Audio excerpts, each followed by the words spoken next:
Hello, my dear chickadees. Hello, hello, hello. We're gonna get started in just a minute here. Whee! We're finally gonna dive back into the in between. The extended demo dropped like last week, so we're gonna dive on in and check it out. We did play the first demo, and it was about 2.5 hours long. Was how long the first demo was, but instead of playing through all of that part again, I kind of played up to the point where we left off with the demo, so that we can pick up there and see the new things. When the full game drops, I will play the entire game again from the very beginning. But, for right now, we're just going to start where we left off. But I will say that they have already updated the art so much. Look at this. Look at this. Look how pretty this is. It is it's so pretty. They've updated it. And look at it. It's gorgeous. The new style and everything is so clear. Oh, I mean, this was a new one too. They updated the art so much. It is so exciting to see. Um Hello, Okapi Flower. Welcome in. Hello, how are you today? By the way, here is your friendly Pettigrew Falcon friend here. Hello, Falcon. Pettigrew Falcon.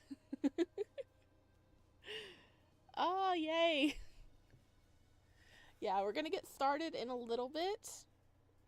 I was giving everybody a chance to roll on in, but we were just admiring the art. Like, this is an older art they did. And look at the new style. Look how vibrant the colors are. It's so gorgeous. Oh, I see you have a little sweat drop there, buddy. Oh, and he's got a pin behind his ear. It's so cute. Ooh, babies. Okay. do, do, do, do, do, do. How you been doing?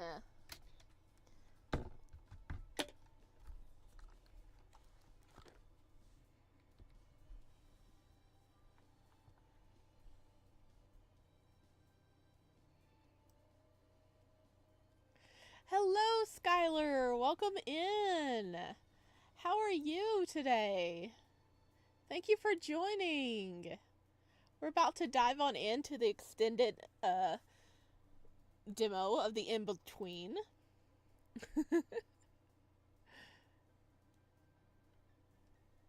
Oh, I'm excited. We left off at a very fun part.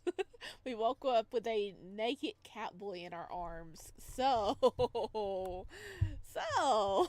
this is gonna be fun.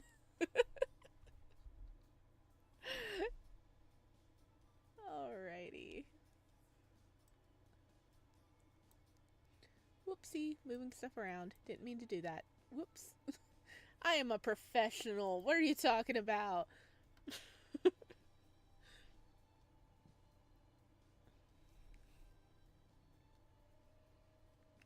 Okay, can everybody hear me fine right now? Is the music too loud? Do I need to turn it down a bit? Just doing a quick audio check before we dive in.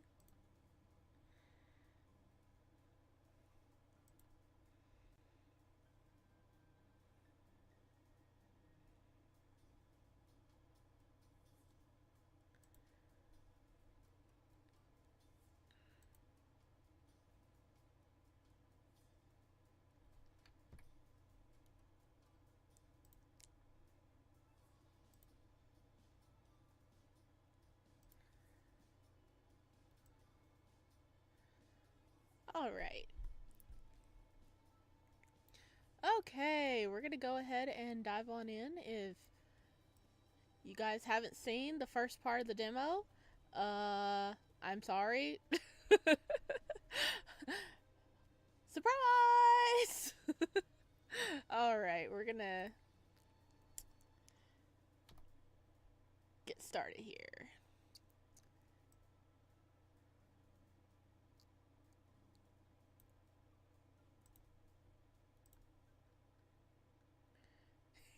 This is where we left off.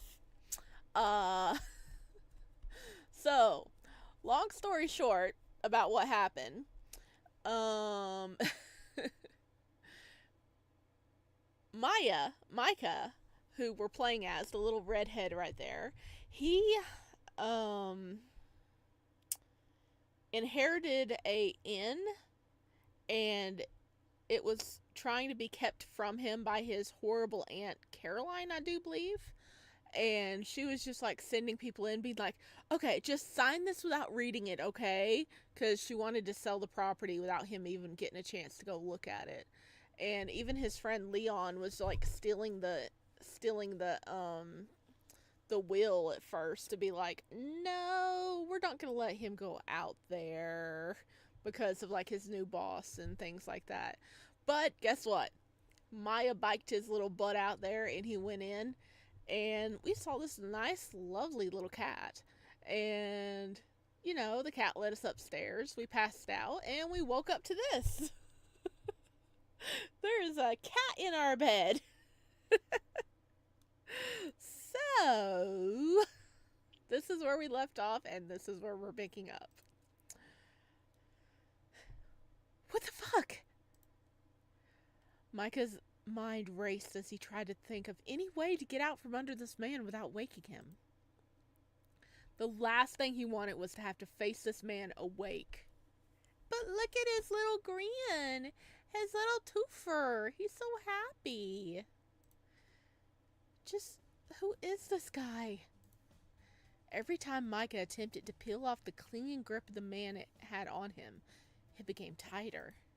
Yeah, you know, he's snug right there. Oh my gosh. Is he awake and just messing with me? Micah slid sideways as gently as possible, careful not to disturb the man too much. He really didn't want him to wake up. Feeling the man's warm skin against him made him shiver. He looked so peaceful. Like this is the most comfortable he's ever been.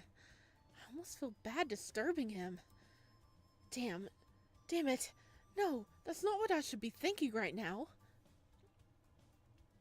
After what felt like hours, Micah finally managed to wiggle out from under the sleeping man, only to hear the rustling of the sheets behind him as he moved to collect his clothing. No. Don't wake up now. Micah glanced back towards the bed carefully. He saw the man lazily lift his body and tuck his knees under him, with dropped ears. With a yawn, he rubbed his tired eyes, and his tail loosely wrapped around his lower body. He seemed none too pleased about being woke up, flicking his tail as he moved to face Micah. As the man yawned again, Micah took the opportunity to re-attempt to retrieve his clothing. He's like, don't look down. Don't look down. Like lightning, the man had a hold of Micah's wrist and pulled him back towards him. Where are you going? Okay, let me see. It's not in here. Like they took the voice out right now. Dang it. Dang it. We had some of the voice acting in the demo, but apparently we don't have any in the extended demo, which is kind of weird. But you know, I guess they're still working on it. But I will say the voice actor of this cat is Michael Kovich, aka Angel Dusk in the pilot of Hazbin Hotel. I am psyched to hear him speak as this cat boy, okay? Oh, goodness. That makes me sad. We can't hear it. But, you know, all the more to look forward to the full release of the game. Where are you going? He almost sounded sad, staring back into Micah's eyes. Micah would have almost believed it if his sleepy voice didn't sound completely deliberate. Is he attempting to flirt? Micah could feel his face heating up, almost to face with the man, one knee on the edge of the bed to brace himself. His vision was filled with a deep purple flecked with silver. I can see the color in his eyes. Yeah, this is way too close. How did I get myself into this mess? I think he's regretting some things. I'm not. We're getting kitty boy. I'm fine with that. Okay, let me see. Okay.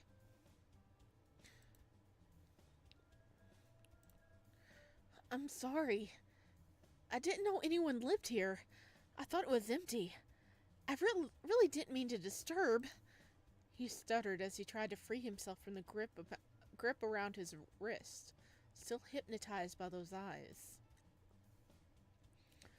I'm sorry about this. That painting can be very dangerous to humans. Micah froze, the situation going from awkward to downright bizarre.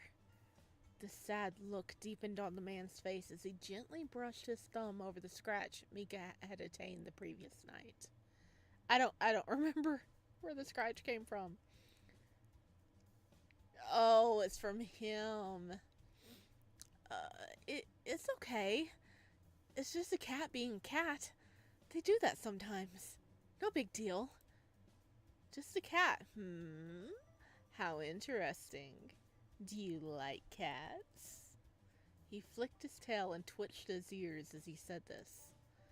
Micah felt an increasingly ominous feeling welling up from deep within his body.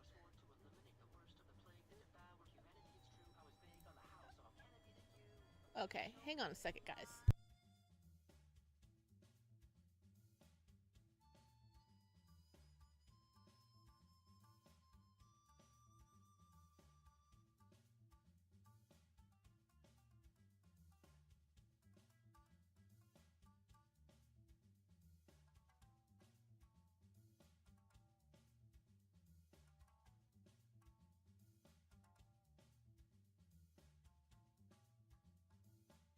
Okay, sorry, I'm back.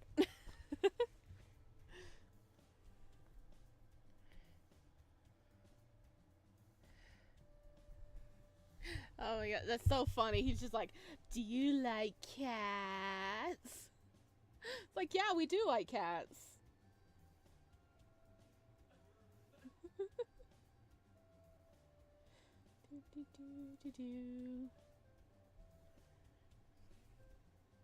Okay, hang on, I gotta do something real quick. But how is Micah not like putting it together that this boy with cat-like ears and tails is the same cat from yesterday?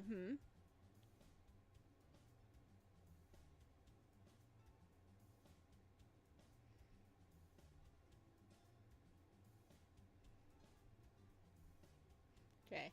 I'm sorry. I'm doing something really quick. I'm being a nerd is what I'm being, okay? There's just something that just dropped right now and it's gonna I gotta do this really fast. But why isn't he figuring it out? That this is the same thing. This is a cat.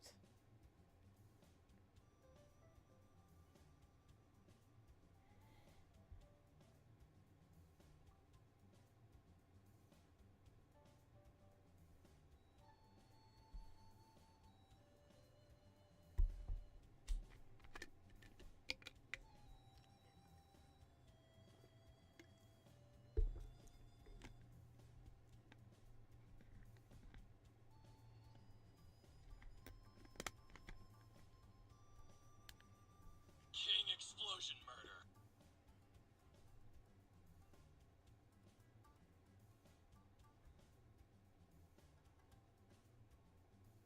Okay, I'm done.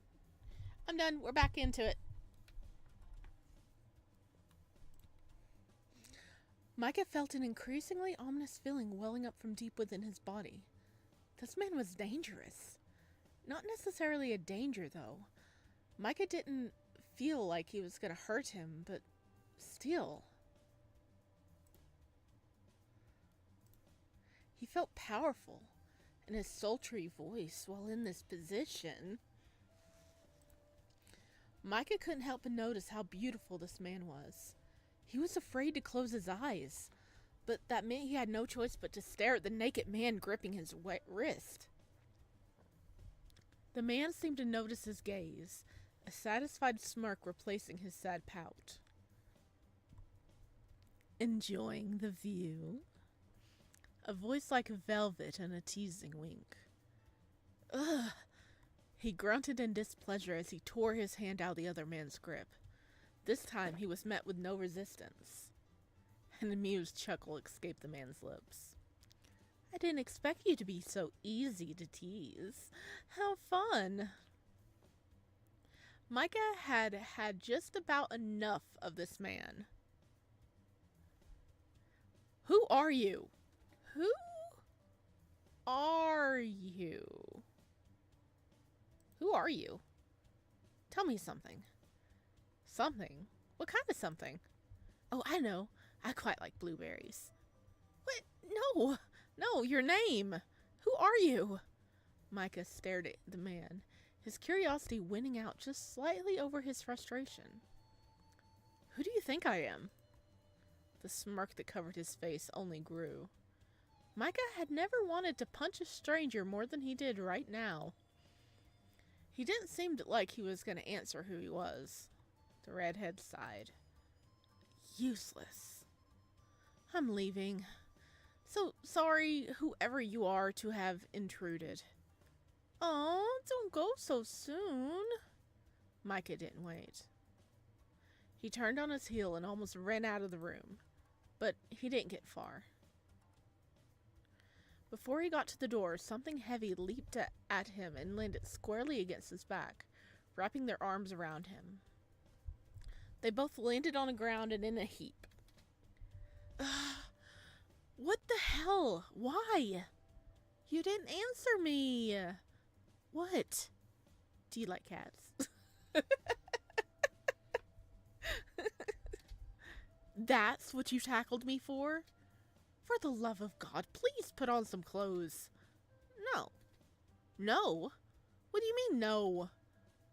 They're just so awful. I hate them. So no. People should wear clothes. They really, really should. Micah stole a glance back at the mysterious man. Oh, hot redhead. He is! Hello, Morrow Cat. Welcome in. Especially you. I'm not really like most people, though, am I? There it was again. That flirtatious tone. A tone that sounded like he was about to eat Micah up.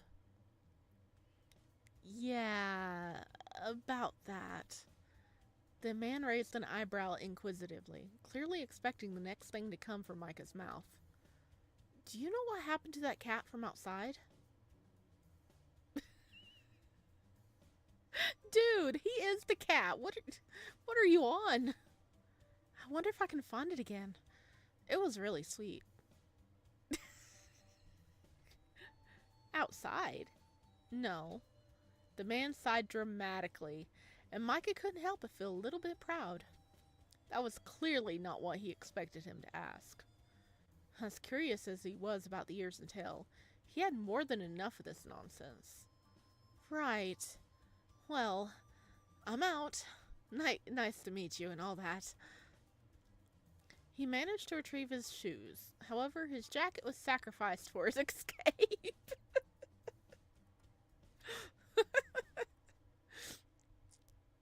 Oh, well, at least I got away from that weirdo. Nice going, Micah. Think you could have been any more awkward? He really wanted to know who that guy was, though. Fell asleep with a cat, woke up with a man. First time for everything, I suppose. This sweet baby is not like connecting the dots at all. That's another one for the memory loss vault. So, is he a werewolf? No, he's actually a cat. Let's see. Like, we went to the shrine. Let's see, extras. Gallery. And we saw this cat when we came in.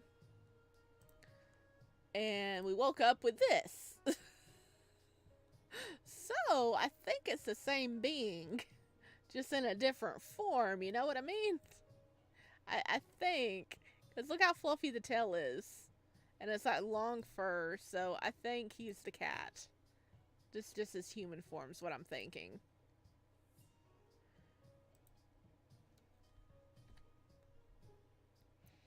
Catman. Pretty much.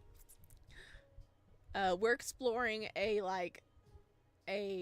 building which is on a property we inherited that everybody was trying to keep away from us. So we just came on our own here, and we came into this cat so far. He retraced his steps from the previous night, returning once again to the lavish hall. He gave a wide berth to the overwhelmingly large cat portrait. Dangerous to humans? I guess so. It did get me attacked last night. He absent-mindedly rubbed the scratch on his wrist. This place really was beautiful, though. Micah knelt in front of the pond, catching sight of his reflection in the pristine water. He looked good, actually. He might even be a cat god. That'd be interesting. Not a single hint of this building exhaustion could be seen in his face staring back at him. Huh. Despite the craziness of what I woke up to, I slept pretty damn good. Better than he had in months, in fact. He honestly couldn't remember the last time he felt so well rested. Shame about that wake up, though. A man with ears and tails? A naked cosplaying one at that? He's in denial. He's in denial. He stood up from the pond. I wonder what time it is. My phone's still in my jacket, and the jacket got left behind in the grips of the cat. And I'm starving. Micah rubbed his forehead. This is not how I saw this going at all. I figured I'd find an empty manor, snoop around, and find nothing but spiderwebs and antiques. Not whatever the hell this is. As much as he grumbled, he was simultaneously enthralled by the mystery and beauty of the building. Wary of running into his new exhibitionist friend again, he decided to explore some more. Micah wandered around the room, inspecting the pond, the desk, listening for any other sounds that might indicate his new friend may be around. It's weird that it's basically an outdoor courtyard in the middle of a room, though you never guess it from outside. I wonder if there's a kitchen around here somewhere. Standing next to the pond once more, Micah picked another direction in which to explore. Upstairs to the left was where I slept, so it must be the guest rooms. Maybe downstairs? Deciding to check the downstairs area first, while also putting more distance between him and the room he fled, Micah decided on the archway to the right of the room. Ooh.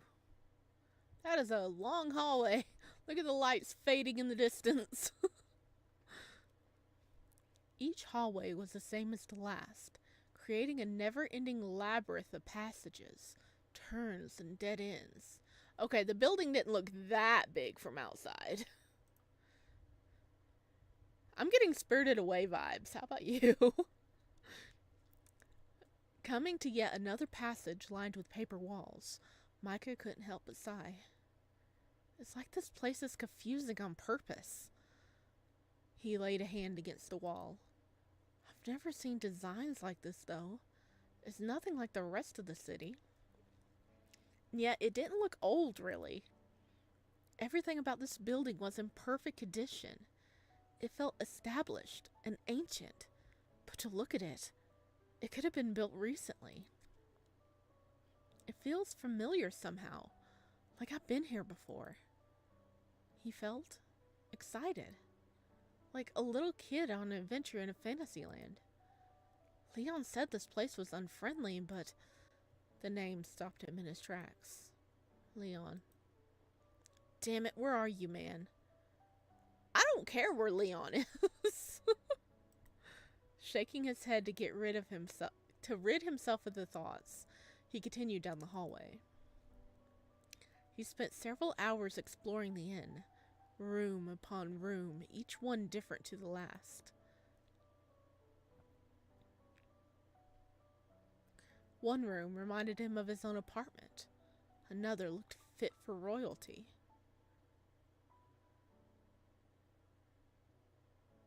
Another still had a giant tree growing in the middle of it, a cozy treehouse nestled within the branches. He wasn't quite sure how that one was possible.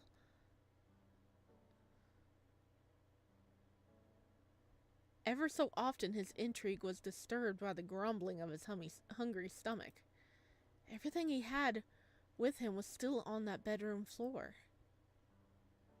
I think we're really lost now, though. Lamenting his lack of snacks, he decided to search in earnest for some kind of kitchen. Surely there would be food there. Someone does actually live here after all. Unless he eats people, I guess. Ignoring that particularly unpleasant thought, he continued down the hall he was in.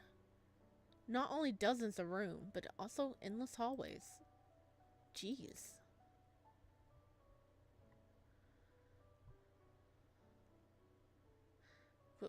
What? How? Micah found himself standing once again in the reception courtyard. But I wasn't even walking in this direction. An amused chuckle drifted from the landing above him. What's this? A little lost lamb? At least he's not totally nude this time. A loosely draped robe hung over the man's shoulders as he casually leaned over the banister, one arm folded in front of him, his chest resting on his other hand. Damn it, he looks so smug. Who is this guy? Sorry, no lambs here. Seems like you're not just an exhibitionist, but also a little bit senile too. But hey, at least you figured out how to put something on. He smiled at the man. It wasn't like him to be so sarcastic to people, particularly ones he didn't know well, but there was just something about this guy that bugged him. Ah, you noticed. Hard not to. Despite his grumbled tone, it seemed the man had no trouble at all hearing him. He seemed quite proud, actually. I have a gift for you, little lamb. This can't be good. Before he could respond, the man hurled something down at him from the spot on the balcony. Responding too late, Micah was hit full force with... My jacket? You left this in my quarters, you know. You seem so obsessed with clothing, so I thought you might want it back. Not wasting a second, Micah buried his hand in his jacket pocket. He felt an instant relief as his hands wrapped around his phone. That relief was short-lived, however. Dead. Shit. It's no surprise. It hasn't been charged since yesterday morning.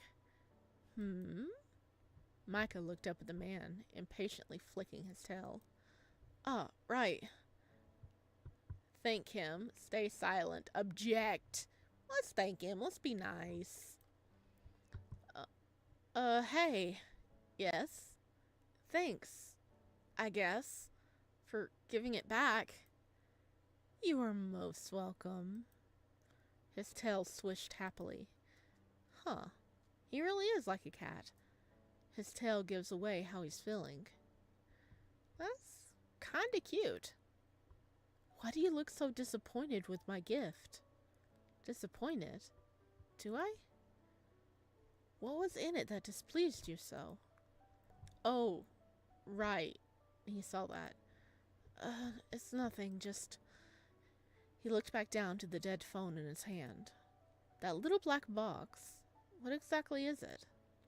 Huh? It's a phone. That tiny thing. You should throw it away. What is with this guy? He clearly doesn't even know what a mobile phone is, buddy. Be patient with him. No. I think I'll keep it. Thanks. Why keep something that causes such an unhappy face? It's not... Does he really not know what a phone is? Look, just drop it, okay? I'm not taking advice on my possessions from a random guy who I just met. And who won't give me his name. Well, whatever. I've been able to hear your stomach growling all morning. It's growing quite tiresome. Come, let me show you to the kitchen. No doubt you were looking for it. Well, let's accept we are hungry. Micah could feel the hunger gnawing at his stomach, even as he stood there clutching his jacket.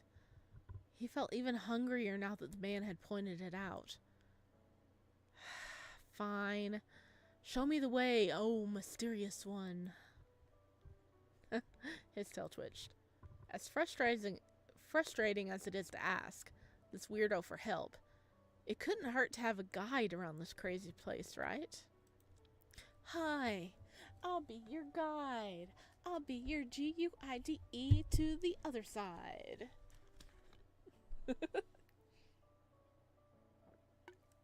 We've clearly proven we are very lost in this place. So we need help to get to Num Nums, okay? We need food. He sighed and clutched his jacket to his chest as he attempted to muster the energy to get up again. The man was already making his way down the stairs. Wait. The smirk on his face made Micah's muscles tense. He felt like he had lost a battle for some reason. This smug asshole. Tell me your name. Through gritted teeth, Micah squeezed out a last word. Please? He felt like a small child being forced by his parents to play with a kid at the park he didn't like.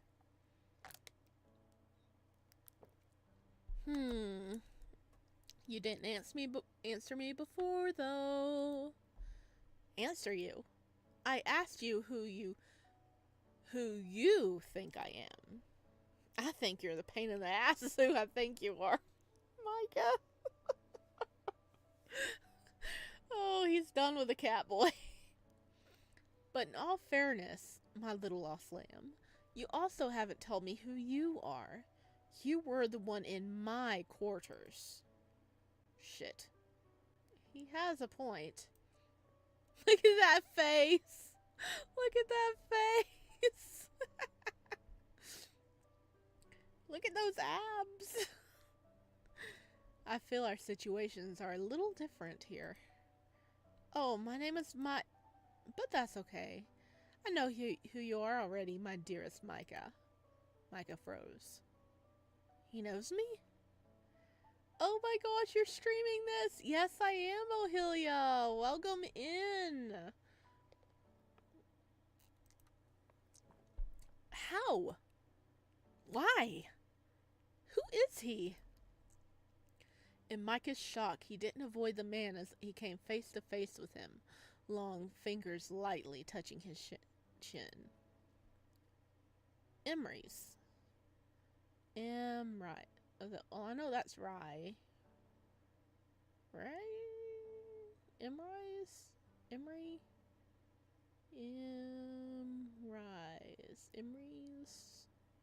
Such a cat. He is! Look at that! Look at that little smirky boy. Emery's. I'm gonna say Emery's. A whisper so soft and light he barely heard it.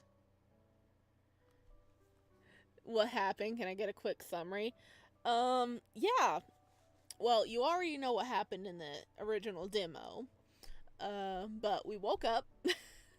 We were like, oh crap, how do we get out of the situation? So he shimmied his way out of the bed carefully, and a very naked kitty was nearby, like, oh, where you going? Do you like cats?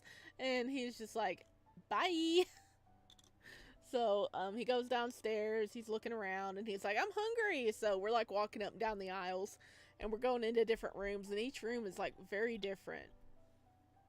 Like, one looks like a room he had at, like, you know, something that had passed like as his apartment. And then there's one that looked like it was fit for a royalty, and then there's another one that had a giant tree with like a little tree house in it and stuff like that. He's like, what is going on? I'm just looking for the kitchen, I'm hungry. And then we show back up here, and he's like, oh hey, do you want help getting to the kitchen? So that was a very quick. All I remember is Leon stealing our deed, and the chef at the restaurant trying to give us a heart attack. we did end up getting to this inn and falling asleep in the bed and waking up with a naked cat boy in our arms. So no, go back. Hang on. Hey, Laura Thomas, welcome in.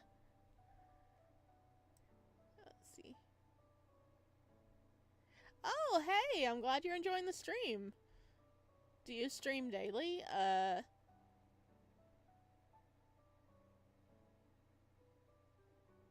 No.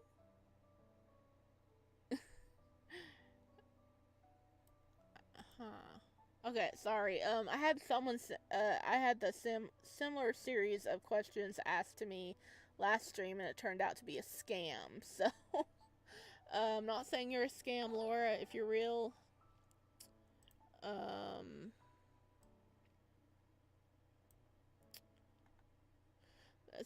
that's great. You have really great potential. You deserve a follow. I don't know if you're real, Laura. If that is your real name.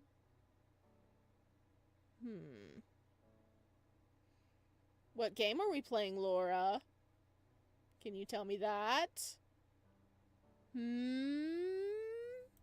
Okay. Anyway. Yes, I'm having... I am real girl. I play Minecraft.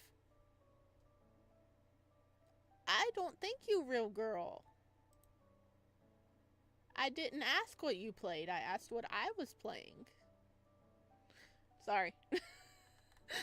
I'm having beef with... sorry. I was having beef with Twitch. Every time I stream on Twitch, I end up with scams. So, it's horrible. And there is ominous cat art. Yeah, like there's a big wall. Like you see it behind him. Right, like that big wall of cat. What happened to you? Sorry. Sorry. But, hang on. I've already showed it off a couple of times, but it's so pretty. Look. They've, like, updated the art. Look how gorgeous this is. Look how gorgeous this is. But this is how we woke up. This is how we woke up for this stream. We woke up with a cat boy happily pressed up against us. You know, quite happily. Yeah. So, that's how we woke up. But look at the updated art. It's so freaking gorgeous. It's so freaking gorgeous.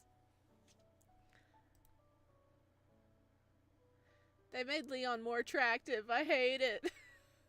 Yeah, we're still mad at Leon, but goodness, he's cute. Okay, okay. We'll get back into it now.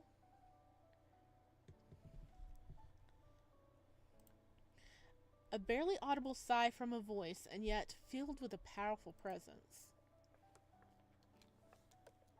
This was a name not given lightly, despite how gently it was delivered. All Micah could do was stare, transfixed by that voice. He had never met this man before, so why did he feel such a strong connection to the name just whispered to him? His mind focused so hard on what this name was, what it meant to him. All else seemed to melt away, including the man himself. Oh, he has purple eyes. He is definitely that cat. Waving a hand in front of Micah's face, he chuckled. You mean to tell me Micah slept with that pencil in his ear? Apparently he did. Maybe he just forgot about it. Huh? Now that you see me, now you see why I wouldn't tell you my name. Come along now, my stunned little lamb. Nourishment awaits. He just zooms away. At the prospect of food overcame all of Micah's shock, and he snapped back to awareness. Boy, just say you're attracted to the six-pack. Right. Now, where is the actual food? Okay, where is it? Micah tried to take note of the path taken to get to the kitchen.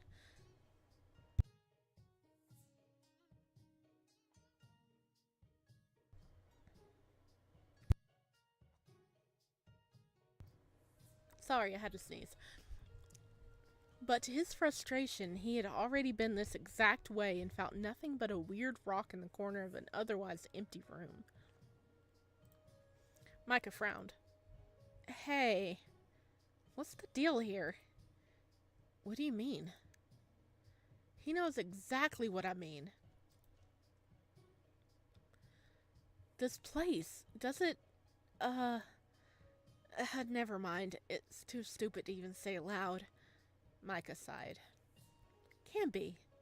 That'd be impossible. Did you get lost in here, little lamb? Would you stop that already? This time it was Emery's turn to freeze in shock. Stop what? The little lamb thing. It's Micah, okay? He's just teasing you. He's being a playful little guy. And what that tree meant, too. Yeah. We need answers. Micah sighed and walked on ahead. He hadn't seen this hallway, despite being in this part of the inn not a moment before. He didn't know where exactly he was going or why. He was so upset by such an innocent nickname, but he continued on anyway, annoyed. Micah, do you actually know where you're going?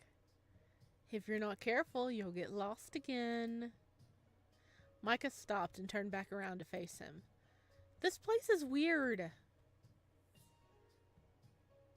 I came down this way earlier. I don't get it. Oh, yeah, there's a door there now. Huh, well, I suppose you might have. Come, the kitchen is right through these doors. He gestured ahead of them at a large wooden frame with elaborate wood-paneled doors. Whoa, that's different. After you. He bowed slightly as he motioned towards the doors. Now he's acting like a butler. He finally called me by my name, too. That was weird. That was nice. That was, Never thought I'd see a lamb and a cat hit it off. Well, here we are. Just draw a cucumber. He will go running. Yeah, because cats have this thing against cucumbers. They're like terrified of them. He can't be a lamb boy. He'd be like a redheaded lamb. That'd be weird. I mean, it is possible. I mean, you can dye a lamb red. But it's kind of cute he was calling him a little lamb. Alright, let's see. That was weird. That was nice. We could say that was nice because he did actually start calling us by um the name, because he's like, my name is Micah, stop that. So he did. He actually is starting to call us by our name. What do you guys think?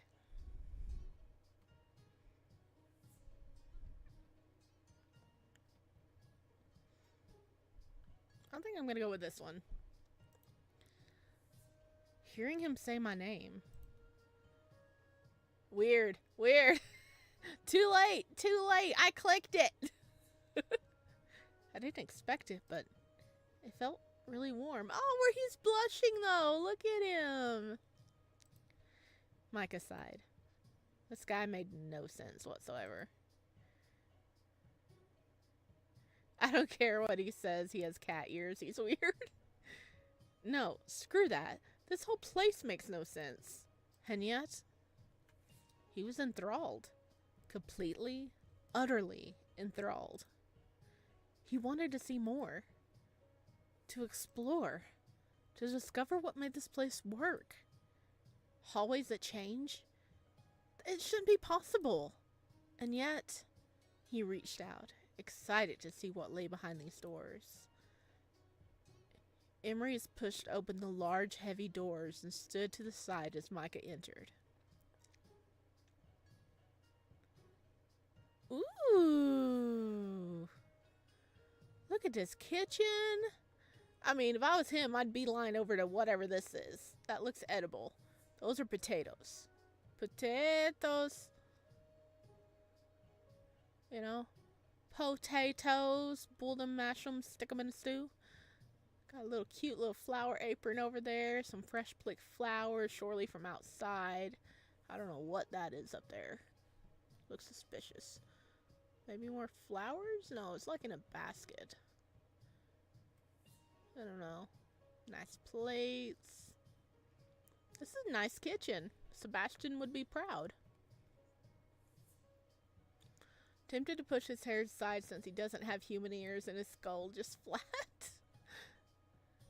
Can I move under the kitchen sink? It's bigger than my room. I mean, that is a pretty big area. I mean, if you can get them to let you do it, you go for it. Go for it. Though quiet now, he was carefully watching how Micah reacted to this new room. Whoa! Henry smiled. Good. Micah had almost forgotten about his feline-featured host. Wonder spiking at his mind as he took in all the room had to offer. It's modern! Why is this room so different than the rest? Oh, look, I like that pose. I mean, it's the same pose, but he's over facing that way. I don't know. After our decorating secrets, I don't know. Our designer is pretty exclusive. He chuckled and Micah shot him an exasperated glance. It's really a way too big kitchen. I mean, supposedly this is an inn. Like, the characters haven't realized it's an inn, or he hasn't realized it's an inn yet, but it is called the In-Between. So I'm sure they have to, like, cook for a lot of people, so it makes sense having a big kitchen, right? I'm thinking, like, restaurant vibes, big kitchen. But this one definitely seems like it is more like in a home and not like industrial kitchen. So that's really cool. How would they pump out a ton of food, though? How big is the oven? He chuckled and Micah shot him an exasperated glance. Well, it is an interesting choice, that's for sure. He waited. Emery simply smiled, his arms folded casually in front of his chest. To think my cat guide here was more helpful at answering questions than a man that literally lives here. I wonder if there are any more cats around. I haven't seen any inside since last night.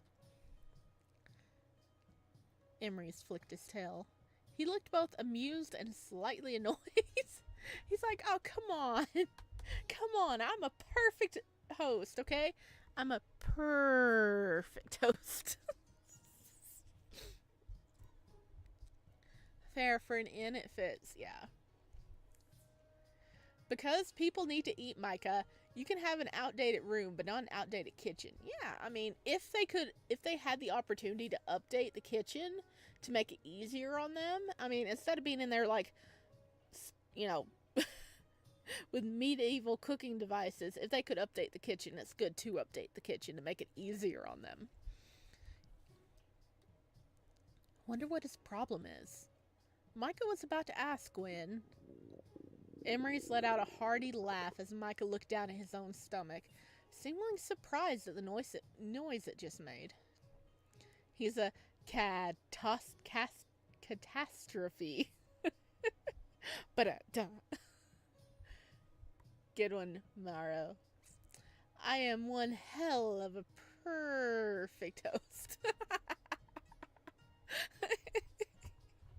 Yes. Yes. Combine Cats and Sebastian, you had.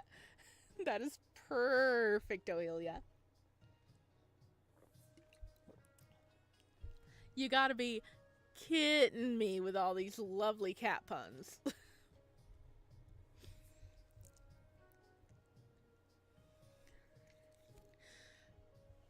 If you're finished exploring the kitchen, perhaps it's time to eat. Now, food. What do you desire?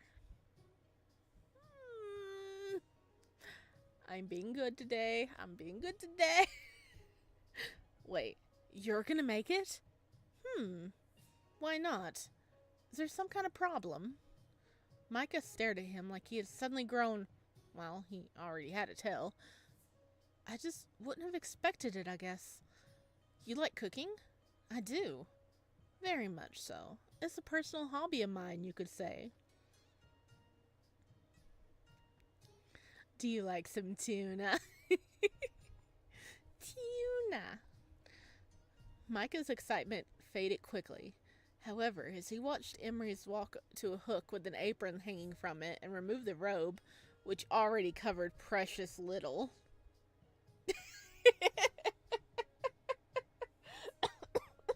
He's taking off his robe, so he is butt naked to put on an apron. What are you doing? Did you forget already? I'm gonna cook. That's not what I meant, and you know it. Why are you stripping? As he hung his robe on a hook next to the other, he turned to the side to look at Micah. I do not like cooking in that thing. It gets in the way. He's pouting. What do you have against clothing? What is there to like about it? It's both constrictive and annoying. Oh, I just absolutely hate it. He's way too cheerful about that. But I want cucumber salad.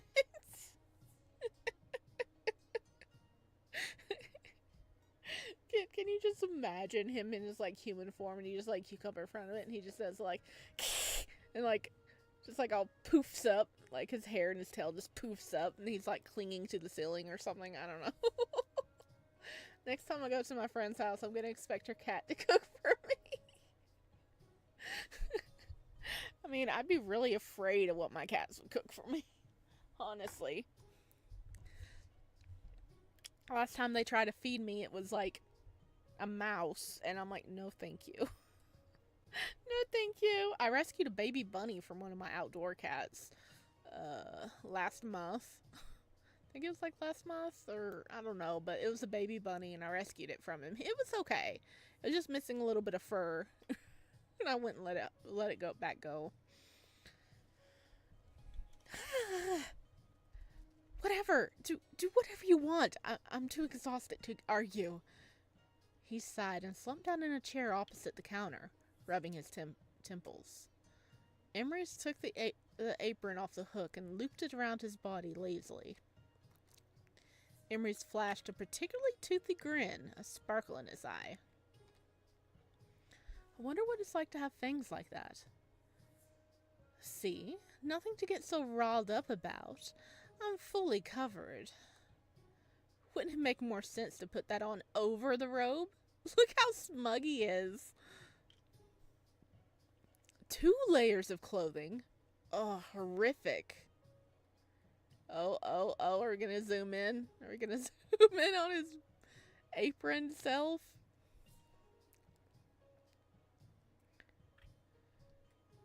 Okay.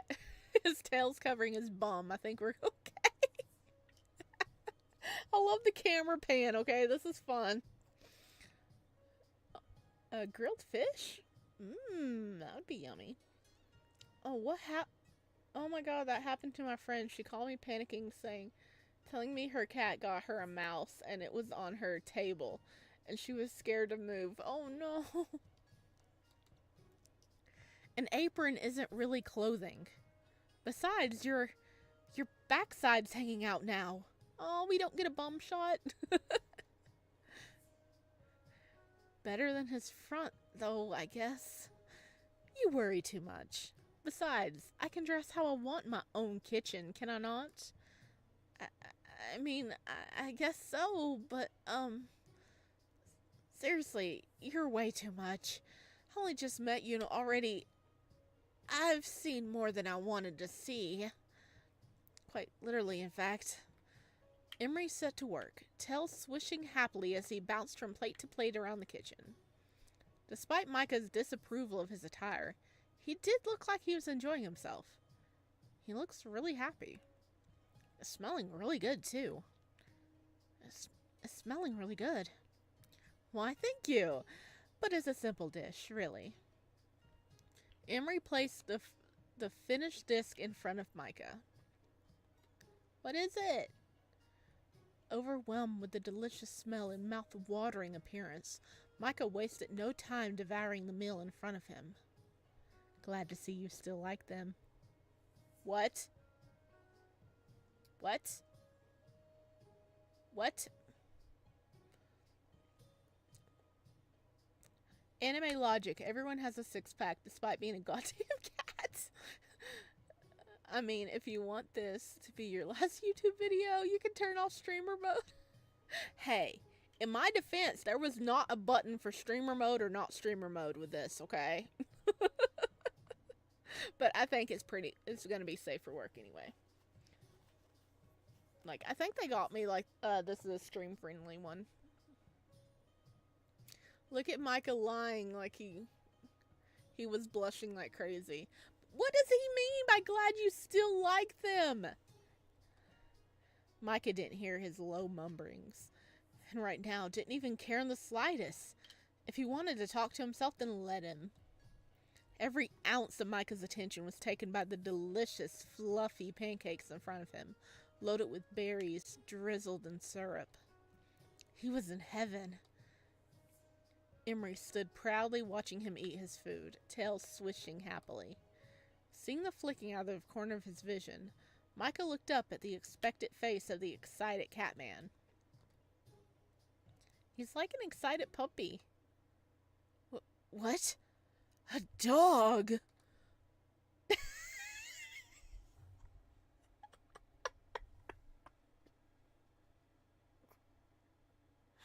He collapsed dramatically to the ground, a look of horror struck to his face. Oh. Oops. I guess I said that aloud. Whoa. Are you okay? Micah shot up from his seat and rushed to the other side of the bench. Emery's was on his knees, one hand clutching the edge of the bench, the other clasping to his chest. Dog? Wow, talk about melodramatic. I'm sorry, I didn't mean to upset you. It kind of just slipped out. You think I'm a dog? He looked at Micah with tear-filled eyes, seemingly desperate for Micah to correct his statement. Jeez, he really is like a dog, though. A sudden mischievousness came over Micah. I still do owe him for the little lamb comment. Oh, no. Don't tell me he's like a childhood cat and he wished himself to be with Micah forever and the fairy turned him into a six-pack hunk. So fun. I mean, maybe?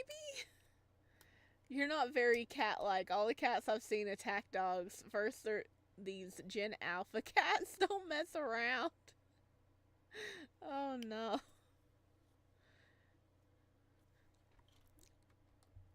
Wait, are you not?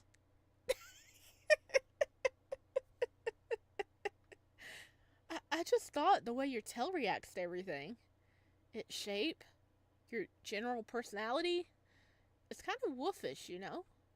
And you look so excited just now. Had those real puppy dog eyes. Again, I'm sorry, I didn't really mean to upset you. A grown man being mistaken for a dog and having a breakdown on the kitchen floor. Another one for the what the hell is going on here file. Henry's rose to his feet, shakily removing the apron he was wearing. Dropping it to the ground, he clumsily stumbled past Micah. He had some psychic damage there. Micah folded his arms and looked at him, utterly confused. Where you going? No answer. Wow, I guess he's really upset. Did I overdo it? Alone in the kitchen, Micah looked at the meal he had just finished. Damn, now I feel like a complete asshole. Yeah, look at the delicious food he made you. Guess I'll clean up. Stacking the plate and cutlery along with the cookware used to make it in the sink, he proceeded to wash the dishes. This place really is weird. This room is kind of modern. I wonder where this stuff goes. Meow. A small black cat sat on the cabinet, licking his paw casually. The cat's back! We need to tease him, slowly with dogs. Let's start by teaching him a mega verse and calling him Alpha. No! Oh, hell yeah! I mean, cats are predators. Well, they are. In there? Meow. Alright, thanks. Putting the newly cleaned dishes away, he turned back to his mysterious feline friend. Oh, it's you. From the bridge yesterday. It meowed happily as he leant down to scratch it under the chin, purring loudly. Okay, so maybe he wasn't the cat from yesterday. Huh. What is this place, kitty? Who is that guy? Why is that guy? The cat seemed to shrink like it was suddenly in trouble. Okay, maybe it is the same cat. Are you scared of him? Micah smiled as he scooped at the cat as he scooped it up off the ground and stood. Snuggling comfortably close in his arms, the loud purring vibrated through Micah's chest. Nothing beats a snuggly purring cat. Aren't you a cutie? Meow. The redhead held the small creature to his chest. Running his fingers down the silky spine, he stroked the length of the feline from ears to tail. His mind was processing. He couldn't have been awake for longer than an hour and yet he had made so many insane discoveries. I guess it's true that cats and dogs don't get along. To react so strongly about being compared was certainly a surprise. This is so nice. I'm depressed from episode 3 of You Know What on Patreon. I'm sorry. I'm sorry. I didn't make the game. Cats don't like dogs. He's a cat. All at once the reality sank in. Distracted as he was by the nudity of the situation, he hadn't given himself really time to think about the fact that Emery's had cat ears and a tail. How does he have a tail? Meow. It seemed to be trying to reassure him, but at this moment his mind was reeling at the implication of the strange unique features. Okay, I gotta get a drink.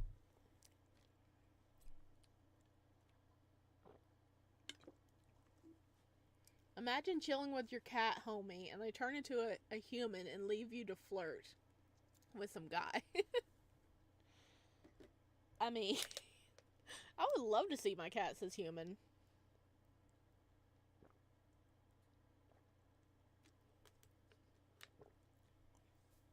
I wouldn't want them to leave me, though.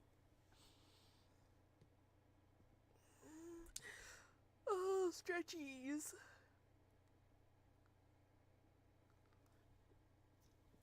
Didn't make me tea for this go round. My mouth's getting dry.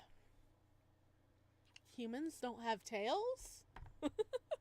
I mean, sometimes we're born with tails. How is this possible? A cat boy? This can't be real. The redhead paced for a few moments, never once ceasing his anxious petting of the sweet kitten in his arms. Okay, this cat is spooked by the guy, but he seems to like me. Not sure if that's good or not. He glanced back at the cabinetry he had just dutifully returned the dishes to. He's an amazing cook, though. I know he said he likes it, but it's surprising. I bet Thomas would love to try his food. I wonder where he learned. Taking a deep breath, Micah rediscovered his resolve. Strange things or not, he wanted to know more about this place. He couldn't imagine any explanation for a catman would make any sense.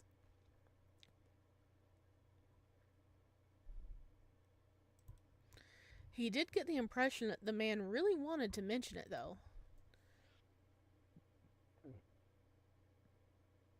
I wonder what else is around here. Shall we have a look, kitty? Meow. Oh, it's so cute. Micah wandered out of the kitchen, the cat still bundled up in his arms. Here's hoping these hallways don't move again. So I don't think this is a fluffy kitten. I think this is like the short-haired cat we saw before. Meow. I came here for answers, but so far I have more questions. Suddenly the cat leapt from his arms. What? Wait, come back! The feline dashed down a different hallway, then waited. He's leading us! Down another hallway, waited. Yet another hallway. Where are you going? Feline didn't stop, disappearing into the darkness ahead. Not so fast! Micah was met by a sudden forceful stop. Ouch. What was that? A wall? Did I just run headfirst into a wall? Seconds passed into minutes as Micah regained his composure, his head drumming from the unexpected collision. The muffled mews reached him from the other side of the blockage. Really? Other side? Oh gosh, that is creepy. Did the inn just cut us off from the cat?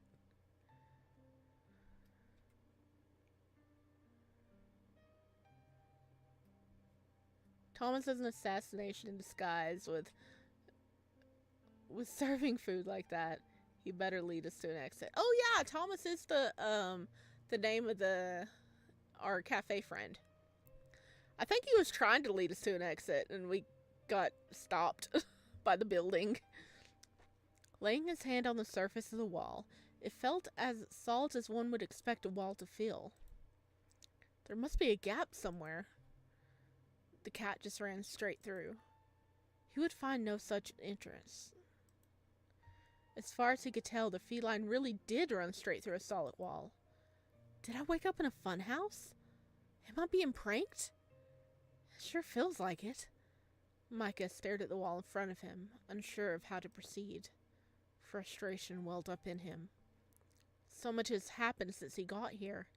So much he didn't understand. He rested his forehead against the wall, blocking him from passing. Why had the cat gone through and not him? The question consumed him. He didn't understand anything here. This art is gorgeous. It really is. It was like the building itself was making fun of him. The wall was cool against his forehead, both still and silent, disregarding his distress. Please, I need to know. Why am I here? What even is here? Who were they? Slamming his fist into the wall next to him, his eyes shut tight, an anguished expression distorted his typically calm features. Warm. Warm? The redhead ran his hands across the surface of the wall once more, excited and frustrated in equal measures. It wasn't warm before. He stepped back, touching his forehead. My head feels fine, apart from the lump I'm gonna get. He took another step back, assessing his surroundings. Okay, Micah, you can do this.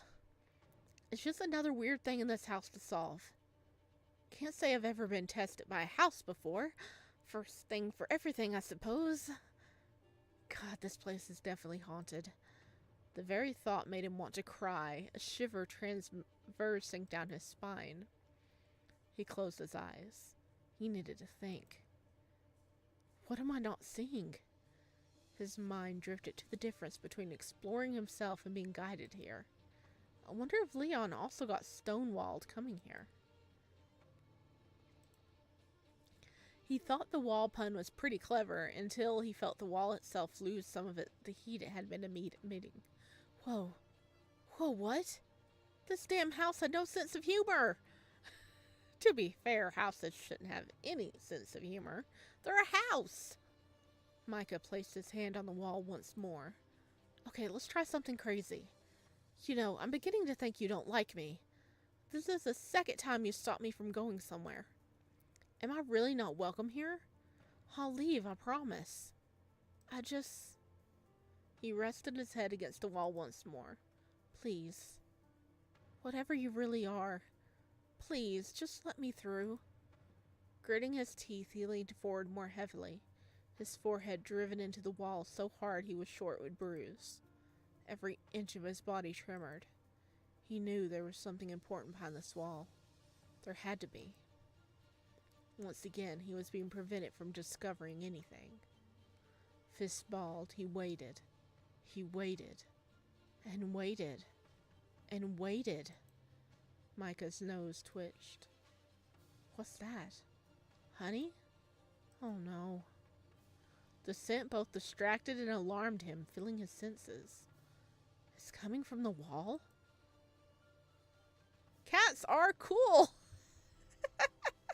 Emery smells. Open sesame. Okay, hang on. I'm saving. Cats are cool.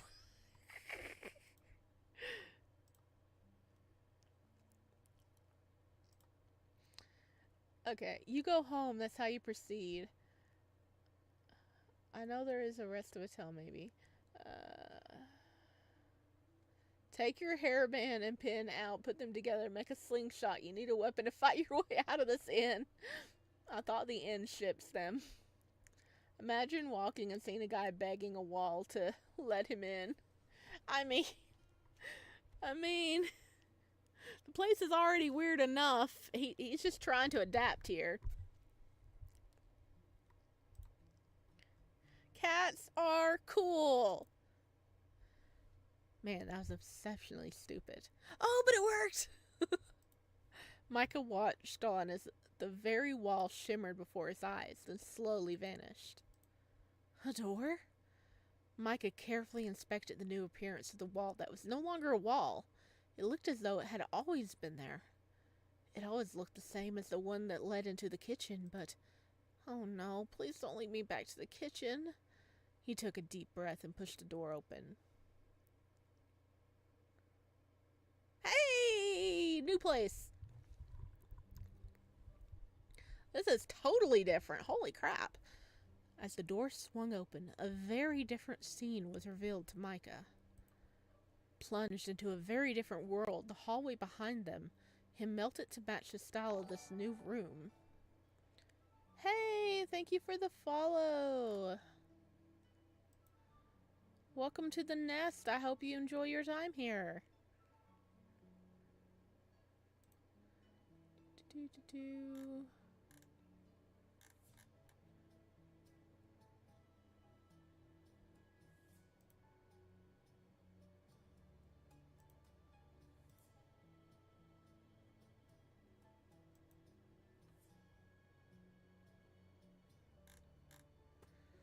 I'm not sure exactly what happened, but thank you.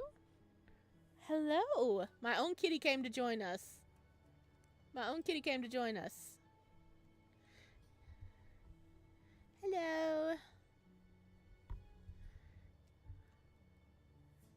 Oh, hang on.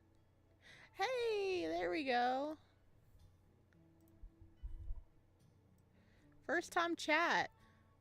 Where's sound mode when you need it?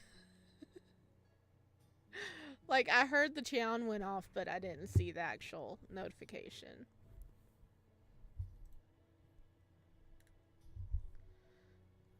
It said that hang on, everything is blending together here. What, kitty kitty? That was my cat rubbing up against the mic. It said that every dog lover met their end at this end. But what if you like cats and dogs? I mean, I guess we're doing fine then. It looked more like a hallway from an aristocratic old manor than a handcrafted paper hall he just left. How? It changed. On his own? Was it always like this? Or did I do something? The building was like a museum of weirdness. Each hallway an exposition of a different era. Still, he liked this style. There was something homely about the classiness of it, a warmness to the wood. He liked the other style too. Two totally different places brought together, as if only natural, as if they were meant to blend together. He wondered if it was some kind of architectural experiment. He heard about buildings like that. Staircases to nowhere, doors that drop to nothing. Prolific urban legends surrounding them for hauntings. But in reality, they turned out to be just wildly imaginative building choices. But that didn't explain the moving hallways. Or the magically appearing doors. No, there's something else about this building. Something otherworldly.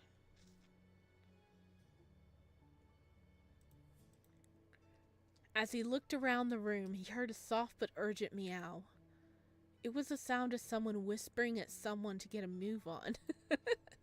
Sitting on the bottom of the step of the staircase was a feline he had followed here. All right, I'm coming. The feline guided him up the stairs. It doesn't even look like it touches the ground when it walks. In fact, the more time he spent with this creature, the more convinced that might not even be real. Just as he thought of ghost once again crossed Micah's mind, he had reached the top of the stairwell. Oh, look, there's a kitty on the door. Oh, look, there's a cat house. There's a cat house there. Ooh, look at these books. A spiral staircase. Oh, that looks so cozy. A well-decorated landing stretched out before him, comfortable and well-stocked with books and other assorted items. It was an exceedingly normal, office-style library. Once again, this manner proved as surprising, though that in itself was beginning to become unsurprising. This place always had something new, something different. He had been expecting something strange and mystical. What he got was an armchair and a chessboard. It was a beautiful room, and it perfectly matched the hallway and staircase below. It was entirely different from the rest of the building he had seen. Well, save the kitchen. That's totally different again. But he thought this room might just be his favorite one so far. There was something so warm and welcoming about it. Something that just put Micah at ease after what was honestly an uneasy few hours.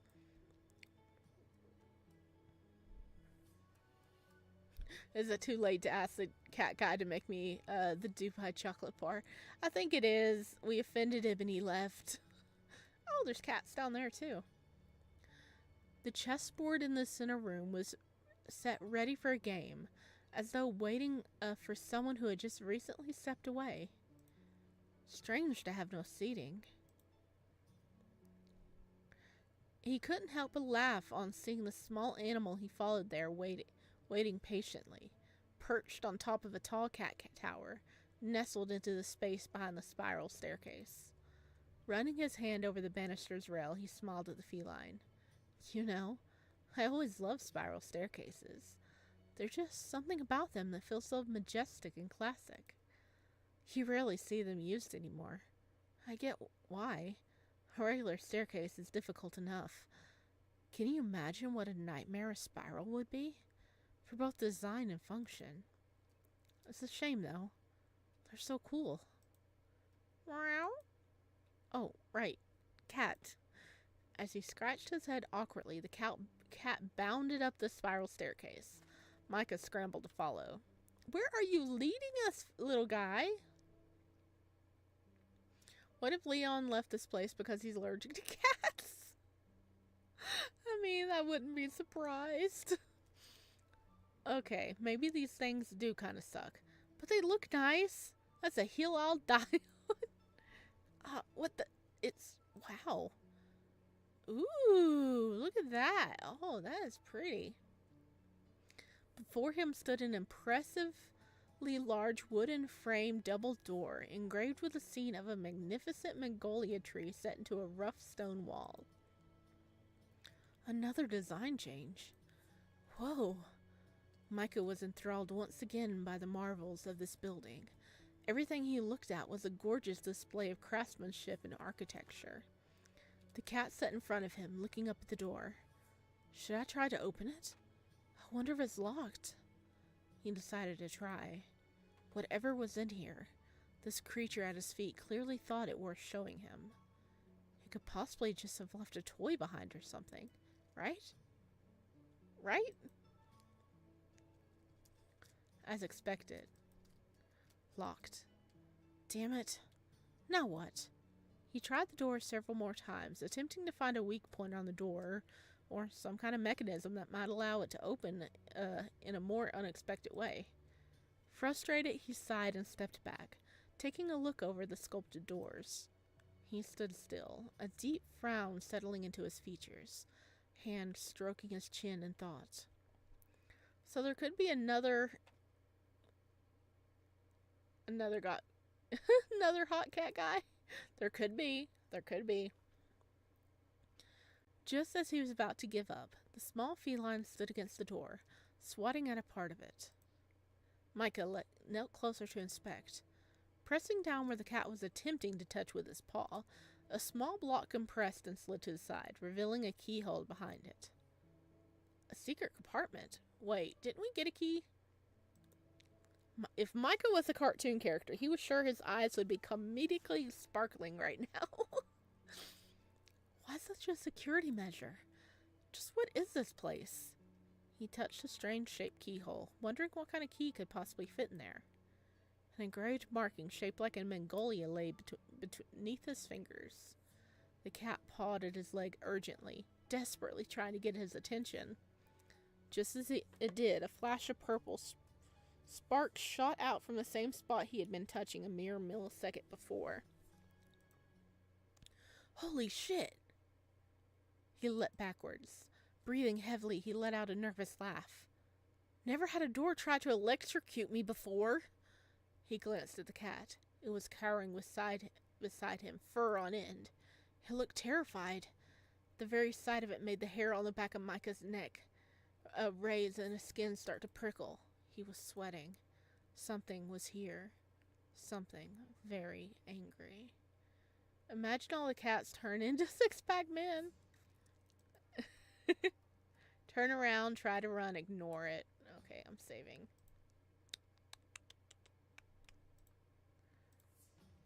Okay. Ooh, did we get more? Oh, we did! I guess we're close to the end of the demo then, if we've only got like one left. Common. Oh, Emery's, Leon, Solus, background. So we have 3 different love interests, right? Emery's, we know. Leon is the guy who stole our stuff. And then we have a Solus. Ooh, look at all the backgrounds. Oh, we still got 5 backgrounds left. Okay, never mind. We might still have a while to go.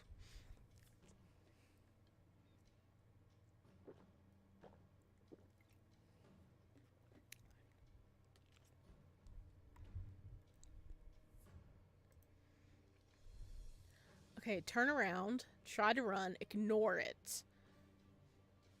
Oh, look, there's a little kitty carved in the door. Oh, it's a swing. It's a swing from the tree and little kitties hang on it.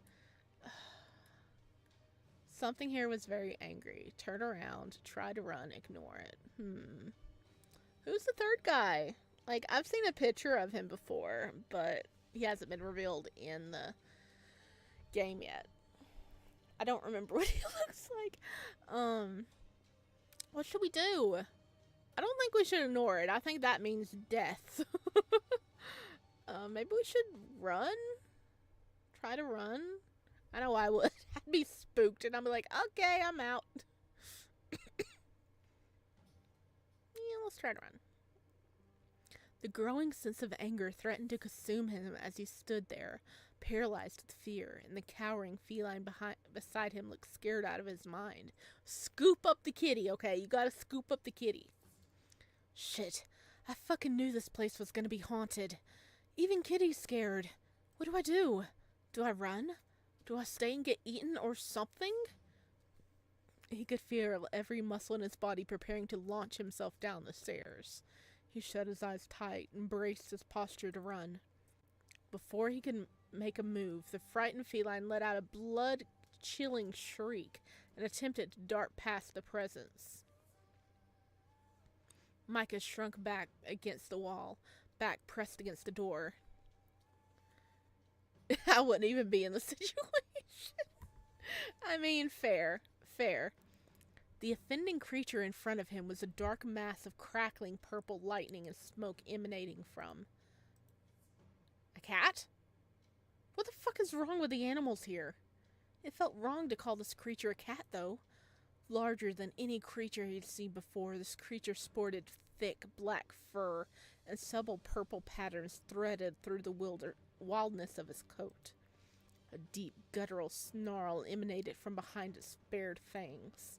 If he had to compare the size and ferocity of this creature to another, the closest he would have been able to think of would have been a cross between a lion and something straight from the pages of a mythology book. Oh, so now you have a sense of danger. I mean, it didn't really give this monster the justice its presence deserved, though.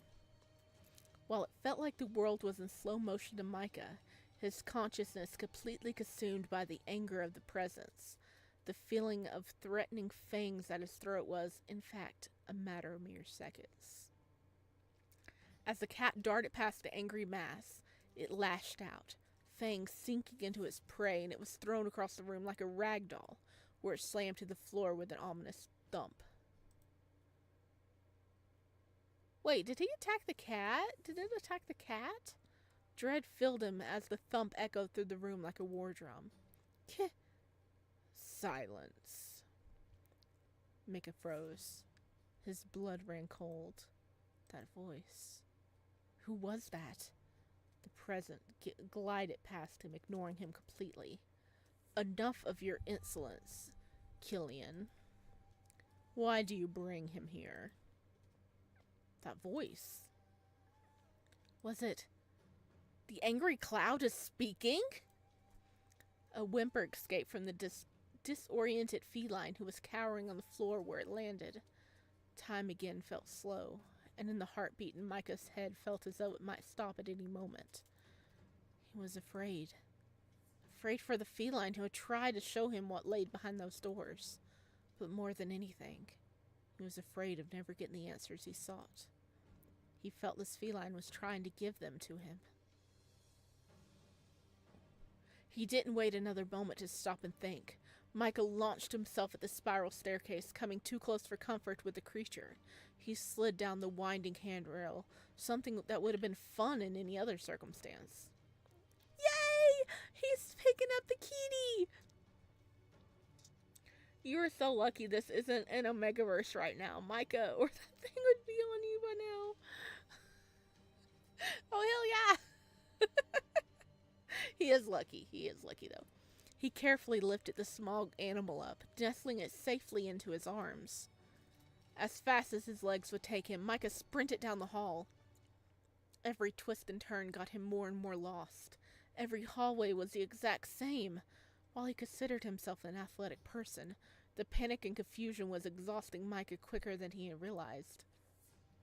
Soon his heaving lungs forced him to to pick the next closest door to try to hide. He was plunged into complete darkness. Great. Where am I now? Fumbling around in the dark, the tiny cat in his arms started to stir. He gave it a light squeeze, careful not to hurt it. It's okay, kitty. I got you. You'll be all right. Meow. Barely audible, but he heard it. He felt a bit of relief to know that it had enough strength to speak. A monstrous booming roared through the room like thunder. The animal in its arms let out a squeak and burrowed deeper into his embrace. What the hell was that? Did it come after us? His anxiety began to bubble again, even more overbearing in the room of complete blackness. He stumbled backward, staring at what he thought was the door they came through, unable to be positive about his direction in the darkness. Shit. What do I do? Retreating further, his back hit the wall. Wait, a door? That's too convenient, right? He opened the door. Oh god. Oh, that scared me. Sound like water. Ooh! This is freaking pretty.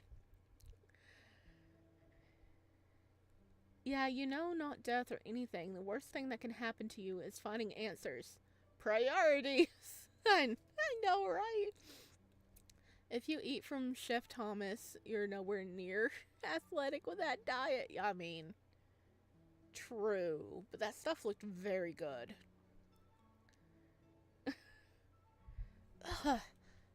Oh, look at that. That looks so cool and mystical on that side. This place, knee-deep in a river, was not where Micah expected to be, and yet, here he was. Choosing to ignore the fact that he was suddenly in the middle of a stream with no door or even building behind him, he dashed into the tree line in front of him. Do you still have the cat? Do you still have the cat? This is important questions. We better still have the cat. A large shrouded boulder lay near the edge of the water. Hopefully this is far enough. It has to be. The last thing I need is to get lost in the city's haunted forest. He shuddered at the thought. When Leon said the building was unfriendly, he thought he just meant creepy. Not actively out to get you. Panting, he leaned back against the rock, sitting on the damp, moss-covered ground. Absent-mindedly, he stroked the injured cat still nestled in his protective arms. The gravity of what he'd just done was starting to dawn on him. What have I done now? Micah sat with the cat in his arms for what felt like hours. The longer he sat, the more energetic the small animal became. Before long, he sat by the river casually, the cat chasing a long piece of grass he was teasing it with. Here, kitty, you get it. Or, here, kitty, get it. Get it. He tickled the cat's nose with the end of the grass. Chew! The sneeze surprised Micah, but it was also so incredibly adorable that he couldn't help but laugh. You're so adorable. I take you home if pets weren't banned from rentals. And I can only imagine how Aunt Caroline would react. He grinned at the thought. Maybe I should do it anyway, huh, kitty? What do you think? Want to come home with me? The kitten's eyes seemed to light up at the suggestion, and it rolled onto its back to continue playing with the grass. Micah switched to tickling its exposed belly with it instead. No! Leon! Leon? Who?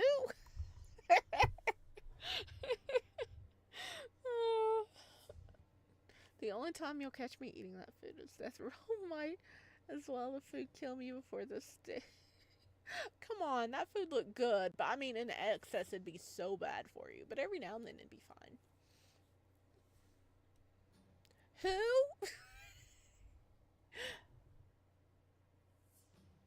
What? That's not Leon.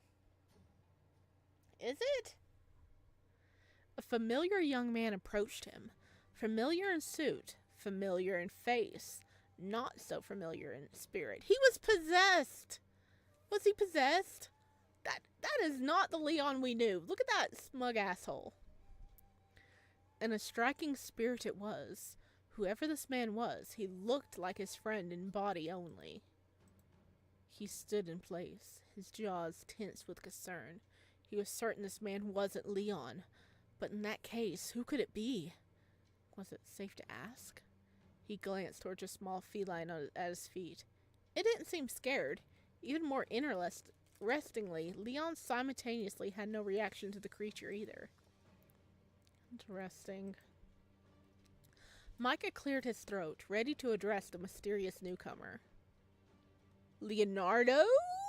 Question mark, question mark. He looks harder. So you noticed then?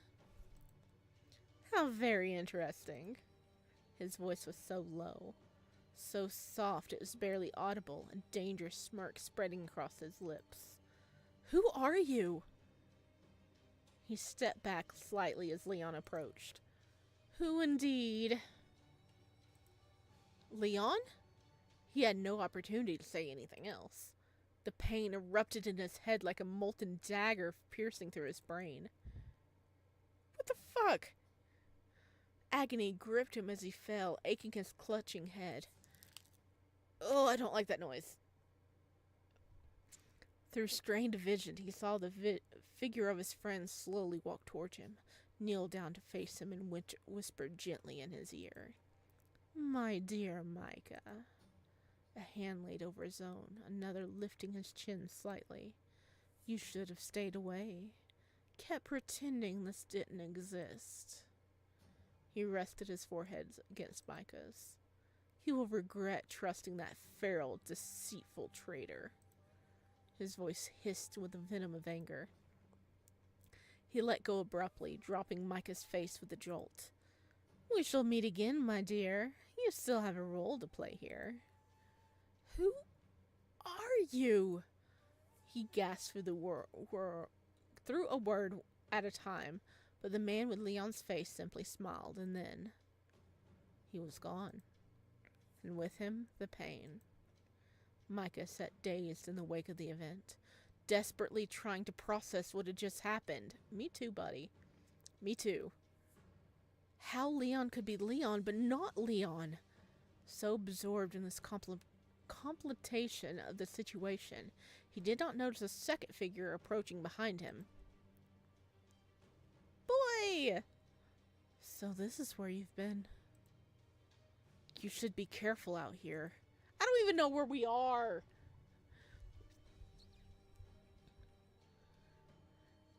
Still, cat, dude. You know what? I'm not mad at this. I kind of like it. Really? No. Good kitty. Yes, our kitty's here. Take us back to civilization, please. Let us take our little Killian baby with us. Our little kitty. When he got no response from Micah, who was still staring at the ground, his playful tone turned serious. Micah? What happened? Are you okay? Folding his robe in front of him, he knelt down beside Micah, placing the back of his hand on his forehead. You're burning up. His eyes flicked to the cat pawing at Micah's leg, a slight frown mixed with his worry. Emery stood deep in thought. You, search the area. Make sure there's no one else lurking. I tire of trespassers. The effortless charm displayed by the man fell away, a darkness settling over his features. Meow. With a squeaked response, the feline shot into the trees and disappeared from view. Foolish creature. Look at what its meddling caused. The mysterious stranger's nose wrinkled as his hand shifted from Micah's forehead to his shoulder, squeezing gently. Micah? Micah, listen to me. I need you to stand. Can you do that? He lifted Micah by the elbows to encourage him. Nope. As he stood, a wave of nausea overcame him and he couldn't help but collapse back down. Panic seized Emery as he rushed to catch the falling redhead, calling his name as he took him into his arms. Anxious dreams met Micah in his descent into unconsciousness. He felt like he was drowning. He felt small, racked with fear, his body trembling. He felt a crippling pain, a scream ringing out around him. He heard his name. An old man. He reached out. Waking with the start, his outreached arm was drenched with sweat.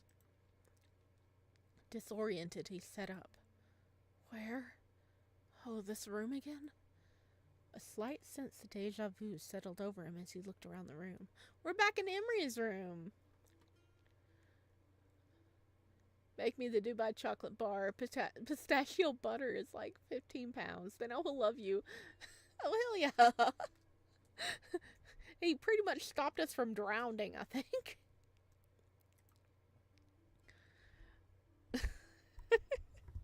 I'm sure we'll get more goodies.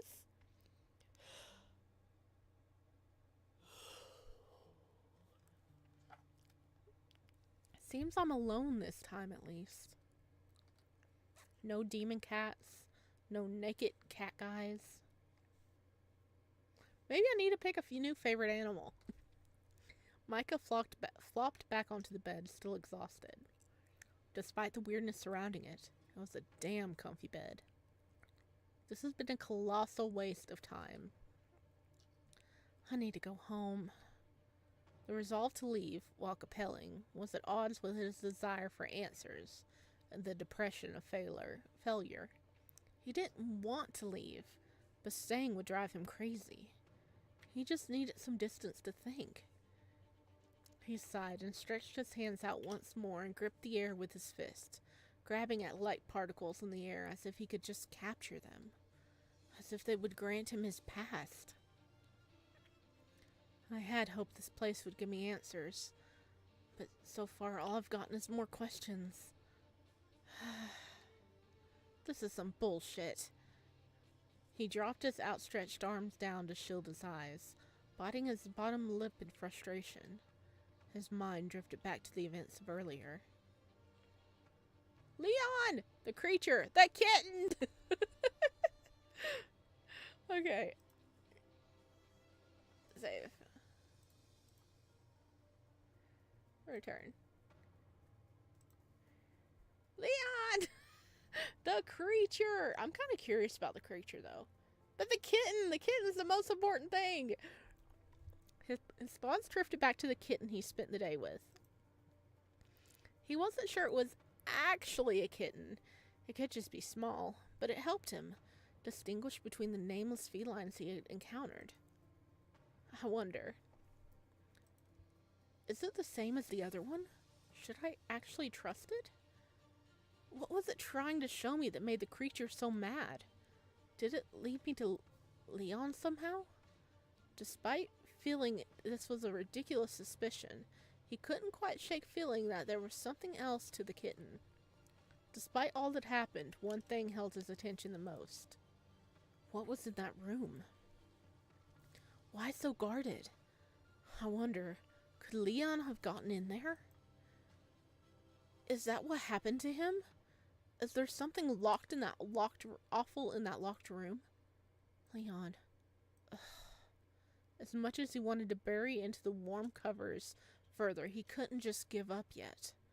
After all, he had only just started.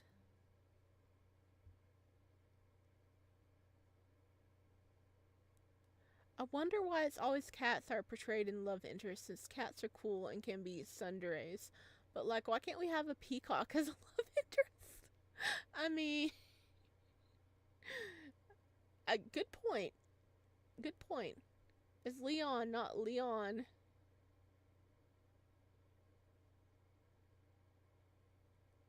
Leon, not Leon. It's not Leon. It's Leon. Leonardo. Okay. Well, it did say Leonardo. That is right. Far away from the redhead, pondering how he got where he did, another young man faced a similar question. A question much more distressing in nature. Oh. Okay. How about Sheep Boys? Actually, I do know of a BL that has Sheep Boys in it. The timid brunette paced anxiously around his cold, dark apartment. It was his new home, though he never felt a place less like home than this did. Strewn about him were his entire worldly possessions, the possessions Micah had so painstakingly helped him pack. He paced and he muttered, rapidly talking himself through what had happened. He felt afraid of what was going to happen. Every now and then the young man's voice cracked and snapped. To anyone witnessing such a scene, it appeared as a frantic youth arguing with himself. Regrettably for Leonardo Addy, he had no such fortune as to be conversing with only himself. No, Leon had a voice in his head. He's been possessed! A voice Micah knew, but couldn't place. A voice Leon didn't like. He didn't actually know who the voice belonged to. What he did know, that it was angry.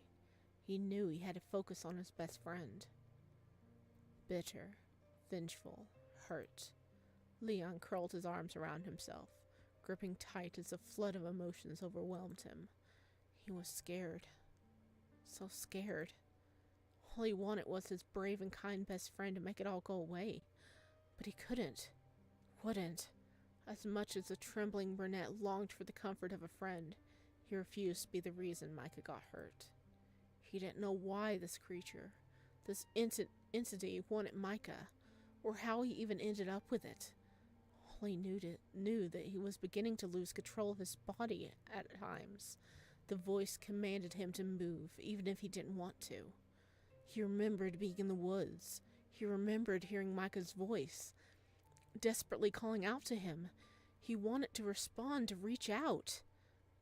But he was trapped, lost in the darkness, beholden to the phantom voice telling him to be silent.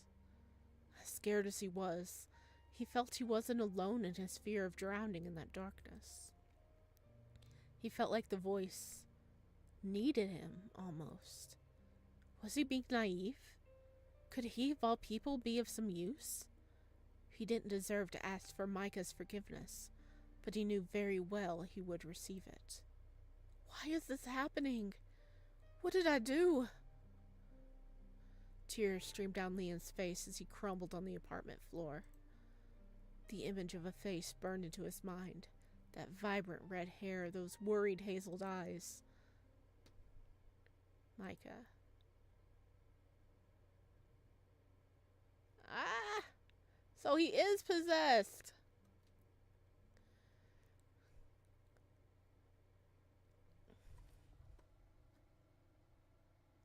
Hello, Alina. How you doing?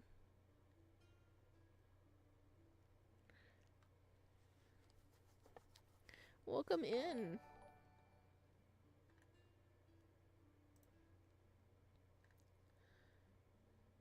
Ew, I don't want a sheep bawling in my ear. Aw, but he's a very cute sheep boy. Rat boys. Why do they have to make his possessed sprite 50 times hotter? I want him to be possessed. I know, fruit basket. True, Yuki. Yuki's a rat boy. And also, Hiro was the ram. But he was still a baby. But he did grow up. Micah sighed. How did he even begin to process what happened since he got here? What did he even hope to learn? He wasn't even sure of that anymore. Who did he ask? How did he ask? He knew two things for sure. 1, he had to check in with Thomas. 2, he had to find Leon. While he remained here, neither of those things were possible. On top of that, he also had some research to do. There had to be something more known about this place. Someone had to have had experiences here. Like a light bulb flashing to life, he suddenly remembered the ghost stories he had hesitantly browsed through. Maybe someone has had experiences here. He threw back the covers, invigorated by the new line of investigation. Identical to the first time he woke, he was only wearing his jeans and shirt. How did I get here anyway? I was outside. And why is it dark? How long have I been out? More importantly, who undressed me? The final thought sunk into his gut with dread. While it was merely his shoes and jacket, the thought of someone removing any article of clothing while he is unconscious made him feel violently ill. That would be me. You have my apologies. I didn't want shoes on the bed, and the other thing looked uncomfortable to sleep in. To answer your other question, it's not yet midday. I simply thought you'd recover better in the dark. As the final words were spoken, the room began to brighten. Aww, that's pretty cool. He can, like, darken it like that.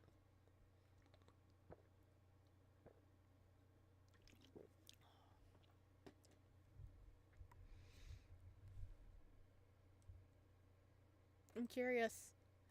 Have we collected everything? No, we still got one more of those. And background. Oh, we still got 4 backgrounds left. Or maybe that's like if we chose different things.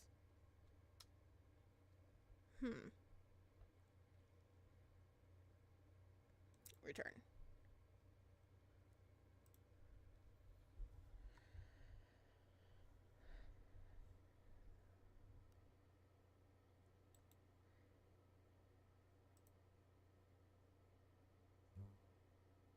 Oh, that's what that noise was. Okay.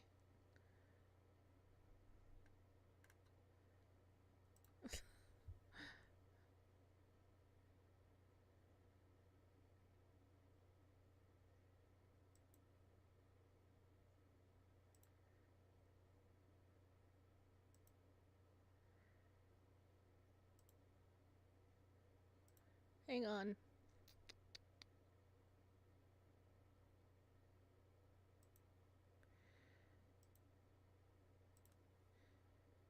Had to clean up the Twitch stream.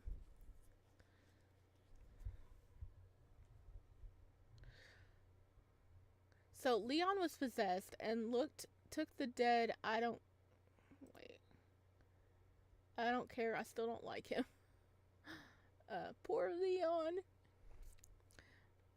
Yeah, I mean, that's gotta be rough. I mean, I'm still kind of mad at him, but as the final words were spoken, the room began to brighten. Whoa, that was weird. They can just turn the sun off? Wait, he knew that voice. Emery's? You remembered.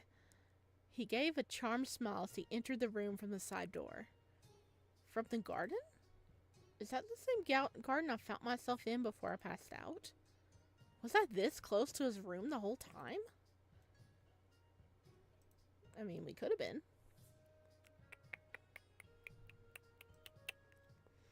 Were you the one who brought me here too? Indeed I was.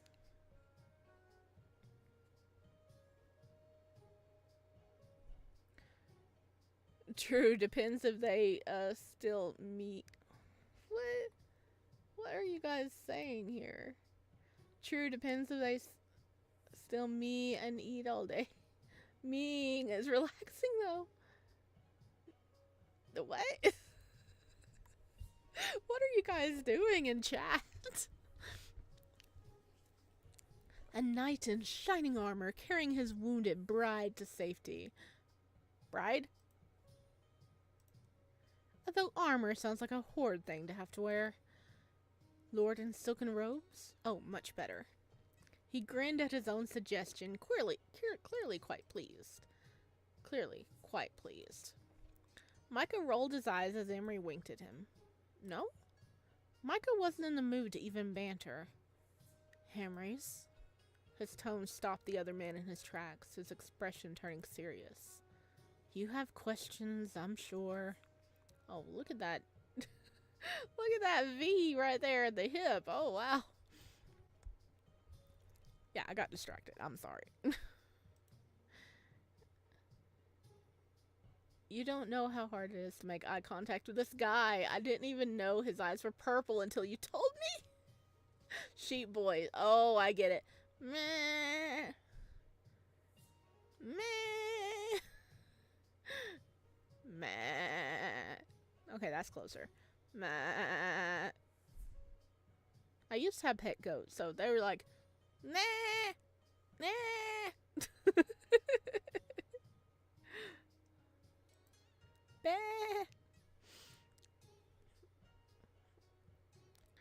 Please understand there's a limit to what I can divulge. Some things are not meant to be known. Not yet, anyway. Micah sat down at the table in the middle of the room. His arms were folded in front of him, chin resting on them. A look of pure defeated frustration set on his face. He sat there for a time, listening to Emery's preemptive rejection of his requests.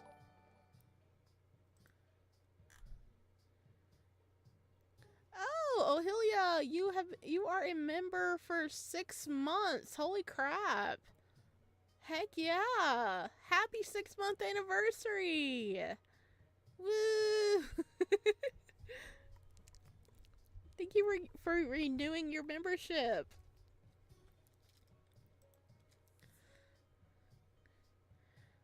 What will he answer? What do I even want to know? What do I trust telling him? Can I trust him? He sat up with his back straight, staring directly into Emery's eyes, the man now seated across from him at the table. There were deep, vibrant amethysts, the silver fleckings giving them the illusion of molten liquid. Just like Micah frowned.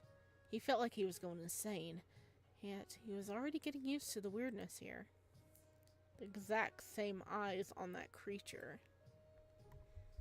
I don't think he was a creature.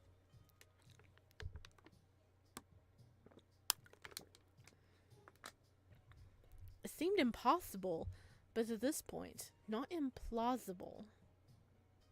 But could they have really had the exact same eyes otherwise? Is there something wrong? Did he notice? Does he realize I figured him out? Well, kinda. Okay, maybe not. Fine. I was just thinking that I hadn't seen anyone with purple eyes before. He laughed awkwardly. Good job, Micah. You definitely don't look like an idiot right now. Purple eyes? Huh. Well, there are quite a unique things about me, don't you think? That there is, boy. He doesn't want to tell me who he is, but really wants me to comment on like cat features. Micah sighed.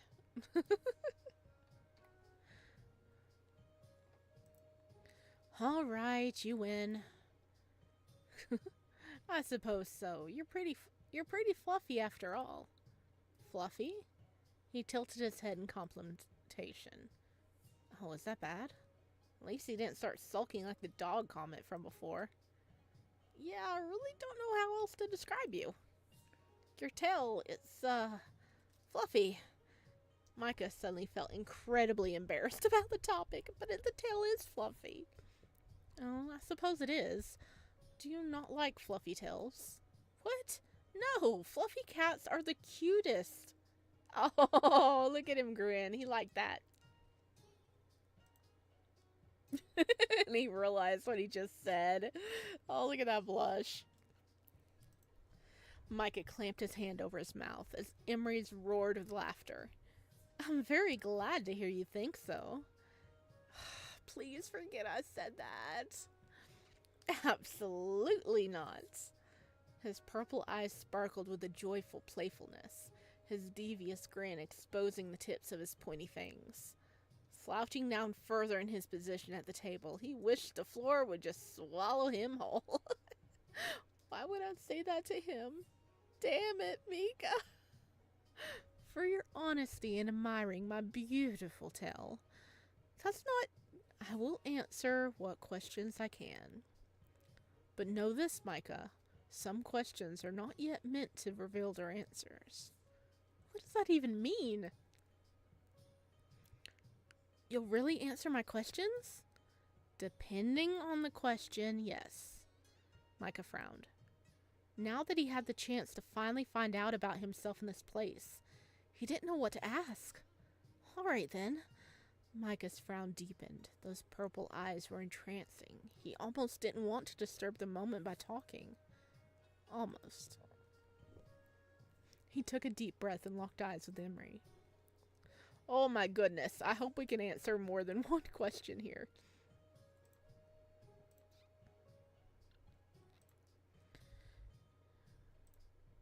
Okay. What is this place? Who are you? What happened to the kitten? How did the cat talk? What's behind that door? Okay, let's start with what is this place? Tell me, what is this place? This is the Magnus Inn, though it is rare for us to host guests nowadays. Micah's eyes narrowed. No, what is it really? A fog that prevents people from entering? Hallways that shift and change? Doors that lead to impossible places? This place isn't normal. I mean, just look at its residents. You know, like the 3 things we've met.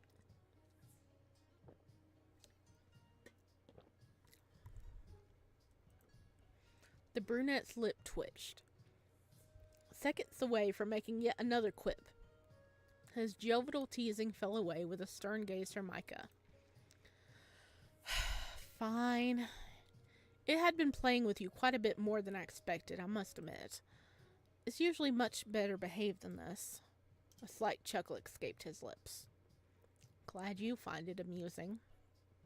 You damn jerk. Playing? Mm-hmm. The inn can get quite mischievous at times. It's been asleep well, let's just say, since it had its heart broken. It was a long time ago now. Yes, quite a long time ago. He looked away, a deep look of sadness causing his eyebrows to crinkle, despite his attempts to hide it. This place is my home. How do you put it? He stared at the ceiling, one hand stroking his tail, trying to find the right words. Finally, he settled on a response. It is mine. Why did I expect anything else? He's a cat. Cats think everything belongs to them. Why are you surprised? Now that the cat's abs are out of the way, Micah is actually really pretty. Yeah, we covered it up so you can focus, right? That won't make sense to you yet. I'm sorry. Let me guess. It's not time yet. Emery's looked at him in surprise. Correct, but soon it will become clearer. Is there something else you wish to know? Yes. What happened to the kitten? So, that kitten. What happened to it? It got hurt pretty bad. A visible twitch in his eyes appeared at the mention of the smaller cat. He really doesn't like it. Is he jealous? Micah stared at him, waiting for an answer. The twitch got worse the longer he took to reply.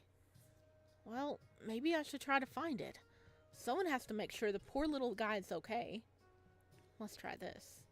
I was actually thinking about adopting it if my apartment allows pets. Emery's folded his arms, a grumpy look settling over his face like a personal storm cloud. Ha, he is jealous of the cat. Killian is fine. A troublemaking brat, but fine. You need not worry about him at all. Killian, so that's its name. Now that I hear him say it, the creature did berate Killian back then. But you called him a kitten. But you called him a kitten. If he has led you to believe he is a kitten, you are being deceived. Which would not surprise me. He grumbled something else under his breath that Micah couldn't hear. Oh, I only called it that because it was so little. I see. Either way, you should be careful. I don't know why he's suddenly so attached to you, but I find it suspicious. Suspicious? It's a cat. I wonder, is he revealing more than he means to right now? Cats just like me, I guess. They know they're my favorite animal. You asked me if I like cats before, didn't you? I don't remember if I answered you. I do, a lot. It's really nice when an animal you love likes you back. I want to find that kitten again. It's so cute. Definitely the cutest cat I've ever seen. Like, he's so grumpy. Wow, not so chatty now, are we? Something wrong? Emery seemed to snap out of his funk. Fine, it's good you like cats. We have a few. One in particular is exceptionally spectacular. The epitome of beauty and grace. What are you? It's Agent. It's definitely him. But how? This is way beyond anything I thought could exist. Is there something else you wish to know? A study came saying cats don't view us as owners, they just see us as another weird cats that found a place to stay together. Yeah, that is right. They do see us as cats. As big kitties. I also think it's adorable that whenever you come back from if you like leave the house, they think you're gone hunting. And when you come back and you don't bring food or whatever, they still love you. They just think you are very horrible at hunting, but they're glad you're okay.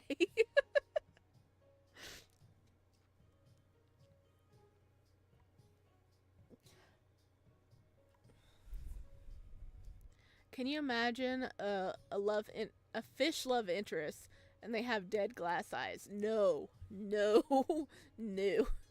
Killian, your name is Theo now. Is there something else you wish to know? Who are you? Micah wondered if this man might actually be willing to share more about himself. And Micah had grown tired of his own game of refusing to ask. How about you? How about you? Who are you really?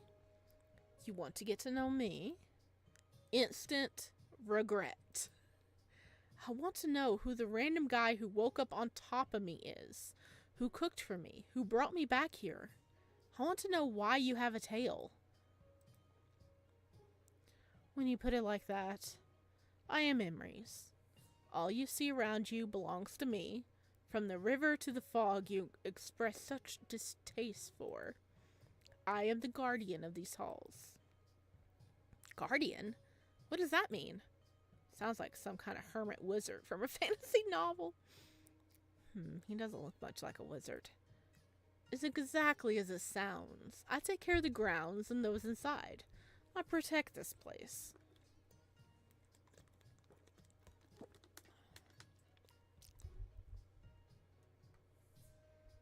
This room is giving draw me like one of your Japanese men.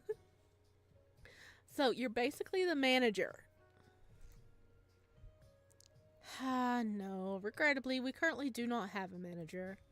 Micah frowned slightly. He didn't like the look this man was giving him. It was sad, affectionate, and hopeful? Still doesn't explain the tale. I suppose it doesn't. That's it in? Dissatisfied? A little. I do love your honesty. It's refreshing. Most humans would respond with whatever that put them in an advantaged position. I really regret not making tea, guys. I'm getting all tongue-tied. I'm sorry. Most humans? He's not human, then. The tale was a bit of a giveaway, but he actually confirmed it? It sounds so weird. I don't think I've said anything special. But you have. You as a whole are in fact special. More than you know. Nothing. Pay it no mind. Okay, then. A half answer again, I guess. Better than nothing. Is there something else you wish to know? How did the cat talk? So, that cat, I suppose it was a cat, it talked? Talked? Perhaps you were stressed. You must be imagining things. There was a hazy lightning cloud that zapped me and the cat talked. Don't try to lie to me. You said you would answer my questions. How does a cat talk? Emery stared at Micah in contemplation, looking like he was deep in thought. It did talk, didn't it? Or was it not meant to? I'm not hearing things. Of that I'm sure. Very few humans are able to hear the voices of... Emery's caught himself before the end of the sentence, clearing his throat. of the residents here. What does that mean? You will understand with time, but not yet. Too much information too quickly will be detrimental to your health. Yeah, little brain just like start smoking. Smoke coming out of his ears. Too much info. Pull his tail, Micah. Let the intrusive thoughts win. No, you don't pull a kitty's tail. No. Scratch behind the ear. I'm sure he'll start telling us everything. Like, right behind the ear and under the chin. What? That just makes me even more curious, you know. I'm sure it does, but I must ask for your patience on the matter. Are you ever going to answer, or will you just keep running in circles avoiding it? Henry's gave a soft, sympathetic smile. It was clear Micah was frustrated, and he did feel for him. More than Micah could ever know. Is there something else you'd like to know? What's behind that door? Alright, elephant in the room. Elephant? It must be quite small. Smartass. You know what I mean. Yes, so serious. That door, the one with the engraving. What's behind that door? Why was that creature guarding it? Why the weird lock?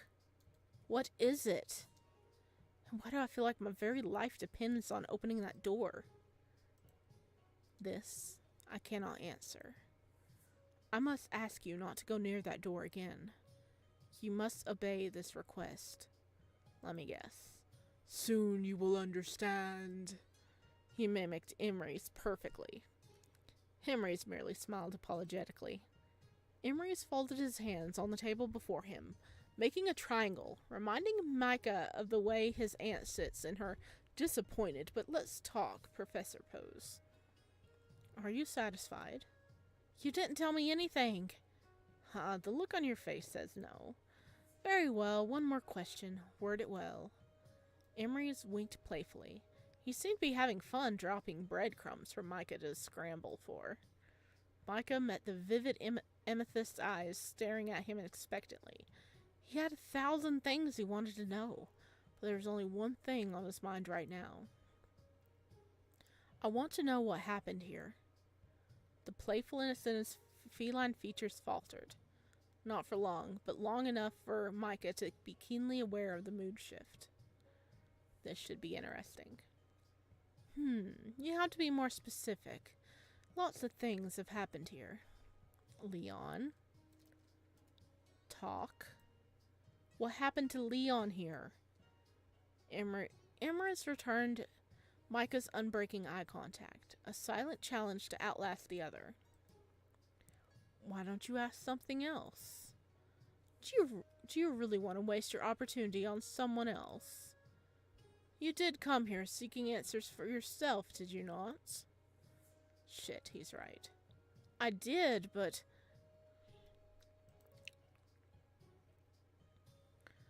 Should I take the chance while I have it, or double down? Damn, this guy's frustrating. Ah! Save. Save. Return. A scratch post? Whispers, do you meow when you get shot? What? Oh, hell yeah. I mean, that is a very good question. I'm curious about that as well.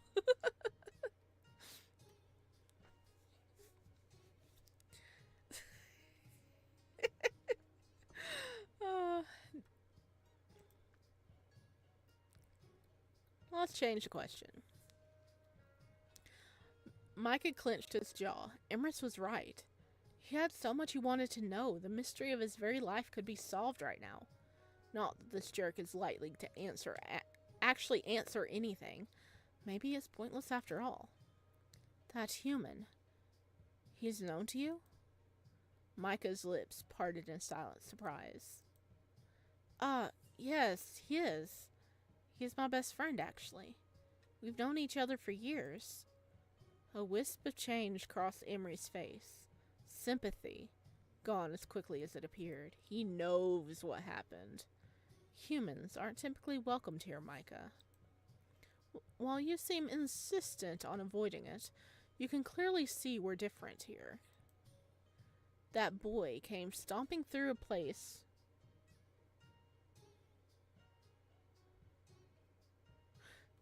He wasn't welcome, creating quite a dramatic disturbance while he did.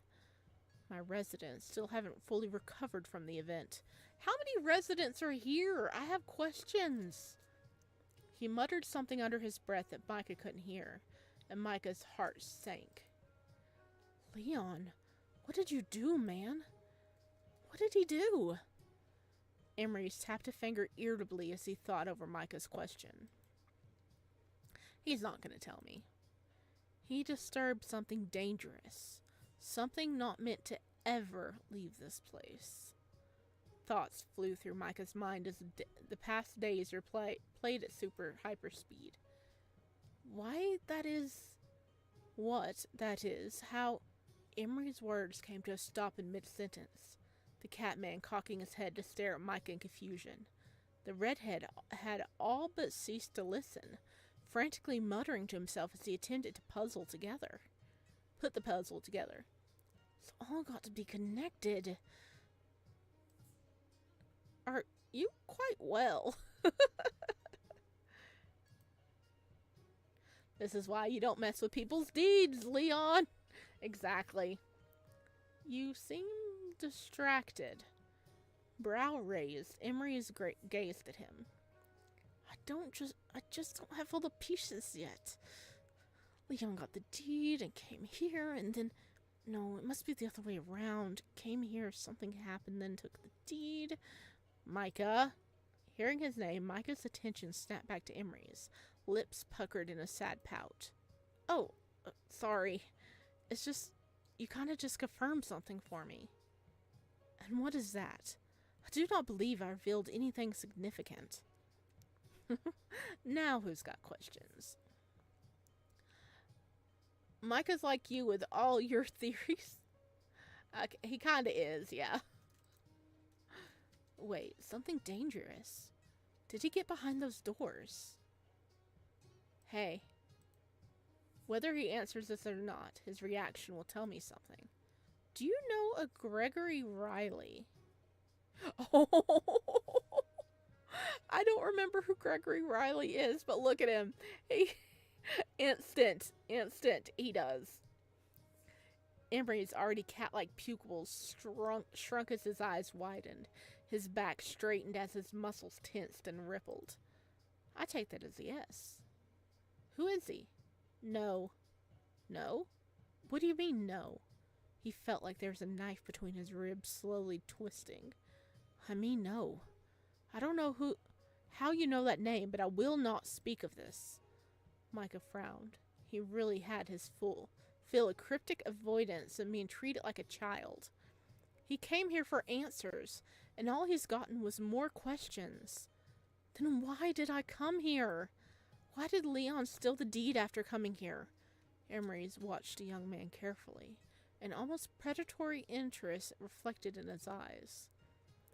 I should have just signed the stupid thing over to that creep and been done with it. For all the use coming here has done me. That stupid boy. Emery wrinkled his nose at the mention of Leon's inactivities. I'm sorry, what? Is that his master? Maybe? I totally forgotten. I know somebody left it to us.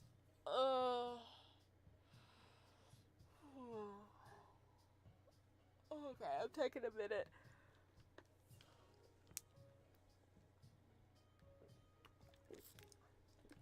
I actually have no clue how long the extended demo is. I'm just trying to...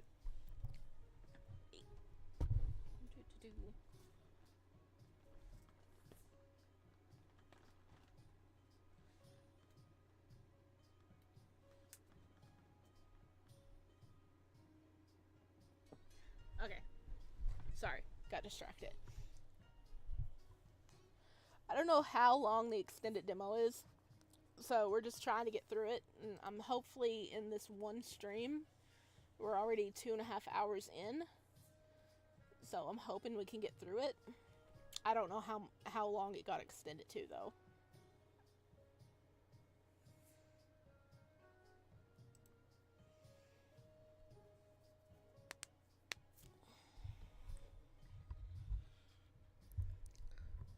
That's the stupid boy. He also stole from you. Leon is his name, and yeah, kinda. He gave it back, but he did steal it first. You said it was your friend. Are all humans friends is treacherous? It could be... What? It could be 5 hours with the pace we're going. Maybe Mannequin Academy will update in this time span. Oh, come on, I'm trying.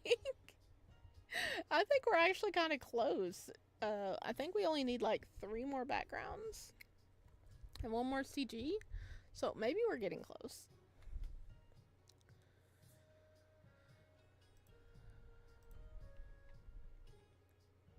My home did not like him. Perhaps it was more justified than we realized. Micah folded his arms, his frustration spilling out of him faster than he could mentally process his existence. His accusatory questions fired at Emery like bullets. Why did a man who's been dead for years call me on the phone? Why did he ask for my father? Why did he give me the property deed to Magnus Inn? Why did it contain a letter from a Gregory Riley? Horror passed over Emery's face. His defiant and defensive posture crumbled further and further the more angry words spilled from Micah's mouth. What did you say? And just like that, whatever resistance Emery's had shattered. A deed to the inn and a letter from Gregory. That's impossible. There is no deed. This place does not exist in a way that a human can simply possess it. Well, I got a deed. Leon stole it and then gave it back. Some weirdo lawyer also came looking for it, wanting me to sign over the deed to someone else. Emery shifted uncomfortably. It was clear his mind was racing, struggling to make sense of what Micah was saying. And now, after coming here, something is really wrong with Leon. A light scoff escaped the brunette. You might not care, but I do. When I saw him at the creek, it was like I was talking to someone else entirely. If only my head didn't catch fire. Emery's eyes narrowed. Do you know where the stupid boy is now? Micah looked at him, surprised. No, but I intend to find him. All my questions led here, and apparently so does he. Micah closed his eyes, his mind made up. He was going to leave, and he was going to find Leon. His best friend being connected to his past wasn't a twist he was expecting. Micah stood abruptly, startling the contemplative Emerys. Wait, no! Micah met the man's gaze, half raised and reaching across the table for him. Tell me what you meant before, quickly! Huh? What I meant before? Go back to the man who wanted you to sign this deed. Who was he? Was he human? What kind of question is that? The panic in his voice was palatable. My aunt sent him. I don't know how anyone knew I had the deed, though. This is what worries me. I don't know what that's meant to mean. Look, I didn't intend to stay here. I have friends who are going to be worried sick that I've been kidnapped or something. Emery didn't need to spell it out to him. Micah was leaving the inn and he could not follow. Making his way towards the redhead, he clenched the front of his robe. I cannot force you to stay, much as I would like to. You may leave, however. Micah, who opened his mouth to make a sarcastic comment at the man, decided otherwise. However, you must swear to return, with haste. Now that you are here, you must remain. Is that a threat? I cannot help you if you're not beside me. His voice sounded lost. wounded as if he was relieving a painful memory. I cannot let him hurt you. Not again. You are in danger. Hurt me? Again? Who? Why am I in danger? Who am I in danger from? Hemrys? Frustration and fear prickled at Micah's senses. Please. Promise you will return. Return? Alert your friends to your safety and return. You must. Return, and I will tell you everything, anything, everything, whatever your heart desires. I will make sure you are able to receive it, but you must return. Micah smirked at the man as the man squeezed his shoulders, his tail flicking miserably behind him. He's like, come back. Make sure you come back. You have to come back. Come back.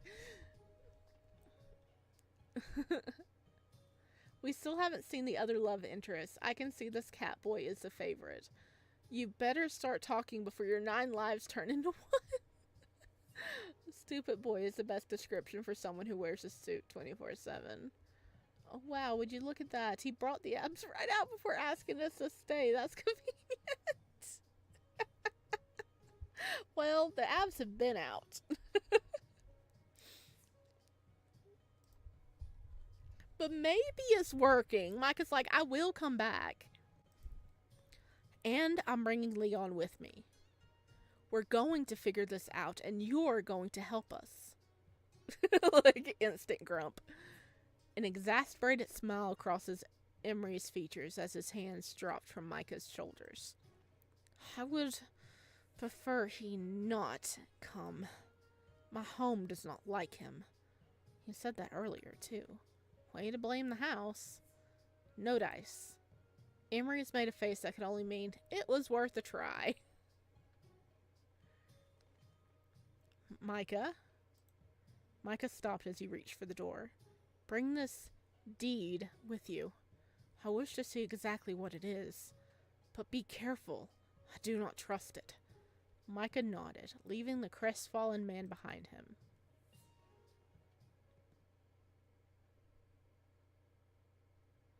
Time didn't really feel real for Micah as he left the worried-looking man behind him. The inn felt different, too. Quieter. Duller. Does it know that Emery's is worried about something? It's like a little storm cloud in here. The hallway felt darker as he left the inn. This time, there proved no trickery, no changing hallways, no cats. Just a building. An incredibly sad building. Completely alone. Lonely beyond comprehension. At least, that's how it felt to Micah. How depressing. Leaving the inn was much less eventful than arriving. Without the fog, now notably nowhere to be seen, Micah found himself admiring the incredible scope of the inn's front grounds. Bordered by a stream, the grounds were lush and welcoming. This place, it really is gorgeous. Who would have guessed past all that fog? He was surprised to find himself almost sad to go. There seemed so much more to explore. I'll be back, though, so no use being sad. He wandered slowly across the bridge, stopping at the carved statue of the feline guarding the entrance to the property. Hello again. He bent down, brushing a few leaves from around the sculpture. You really do look so alive. Oh, my offering is gone. Did it blow away? I'll have to draw you another one. He stood to leave. Oh, the bells! The bell. The fog is back! Really? What the hell is the bell? I heard it last time too, but I never heard it from inside, did I? I really don't like this fog.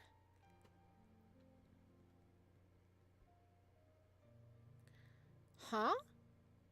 Thanks? Positioned right in front of him was something he didn't think he'd be able to recover. His bike. Just how did you get here? The fog giveth... The heck? I can't even think about it. It's just too ridiculous. Thanks, I guess. The fog giveth. Through the sleepy mountain towns he rode, back to the busy city he left behind the previous day. He couldn't help but admire the view of the sprawling city below. It was quite the spectacular sight, traveling back in this direction. At least the return ride is pleasant.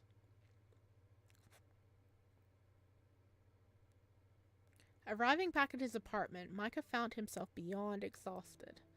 Even a pleasant view wasn't enough to calm the burning in the redhead's eyes.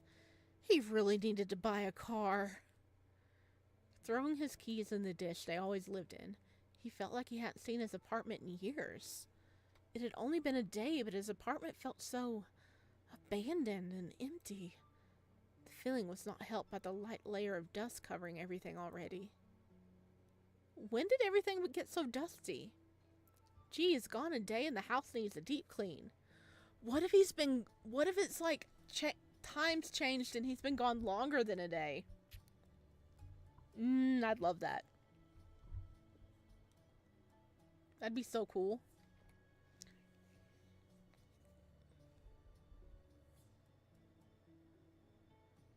Why is it a Japanese style? What country are we even in? I don't know. I don't know. I don't remember. It's been a while. Okay. I'm actually going to take a small break. I really need to run to the bathroom, and I'll be right back. Hopefully we're getting near the end. I know we've been streaming for quite a while, so hang in there, guys. Alright, I'll be right back. Everybody else, if you got to take a bathroom break, get a drink of water, stretch, go ahead and do so, and I'll see you back in a few minutes.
Okay, I'm back. Oh, I feel better. And I also turned on the AC. It was getting quite toasty in here. Yeah, winter has decided, it's like winter and fall are playing a yo-yo. Actually, it's winter and summer playing a yo-yo over here. It's like really cold. It's starting to get really cold at night, and now it's getting like it's hot during the day, so it's a pain in the butt. And I had to stop and pet my kitty really quick. Okay, you guys ready to jump back in? I am ready. I'm ready to go.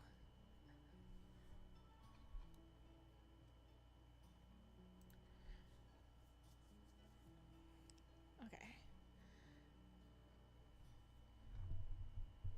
But it will be cool if he like was gone longer than a day. Right? Weird. Running a finger across the surface of his television stand, a thought occurred to him. The presence of one thing, the absence of another.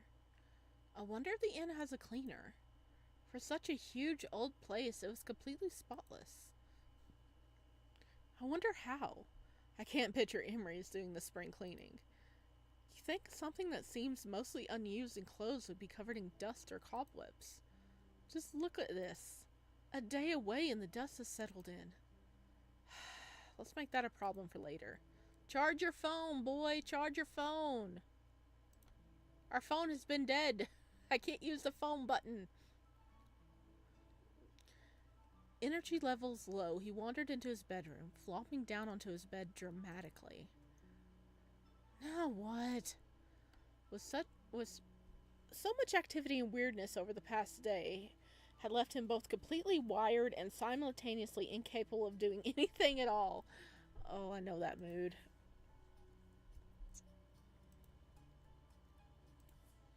Lying on the plush bedding, Micah let the fatigue of his ride dissipate. As athletic as he was, an hour bike ride was rough. Oh man, yeah. And you gotta add that on top of like the adrenaline he felt running from the person, like passing out, all kinds of crap. Or running from the monster, saving the cat, being jolted by stuff. He's had a rough day.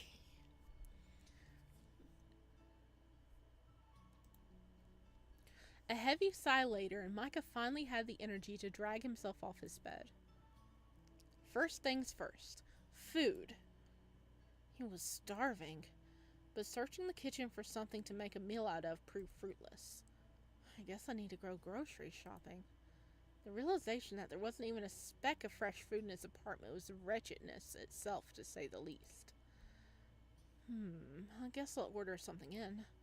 Grabbing his phone, it hit him. Oh. Right. This has been dead for a while, hasn't it? Better charge it. He set his phone up to charge and dug out a packet of instant noodles as a last resort. Good old instant noodles. We can always count on them in a bind.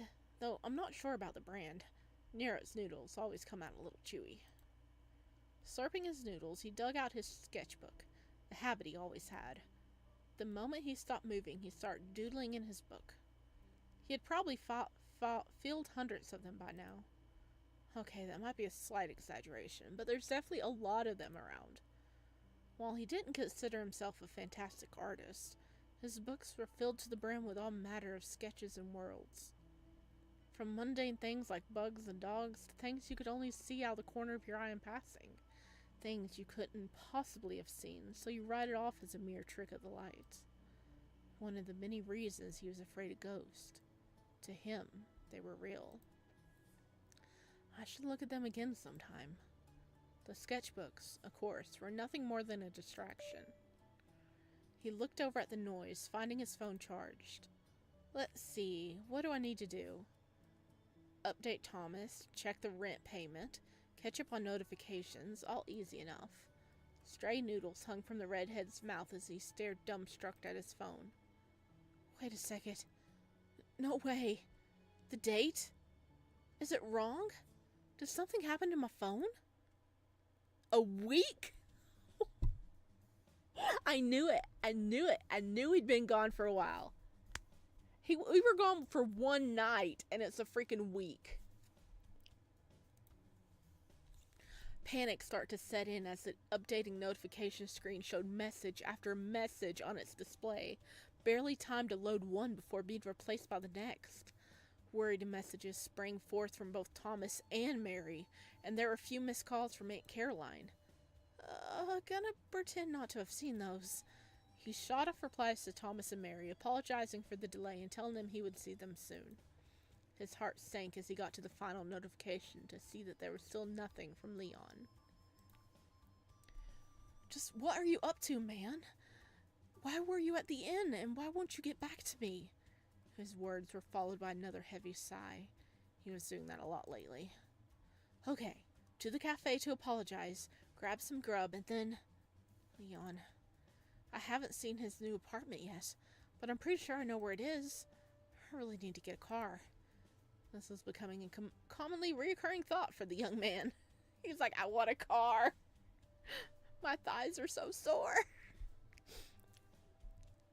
Once more, Micah left his apartment, his thighs already burning at the thought of yet another bike ride. Ah, Mary! Oh, look at the art update. She's so cute. Welcome to Micah! Before he knew what had happened, the pink-haired owner had launched herself at him and pulled him into a hug. Oh my, we've been so worried about you.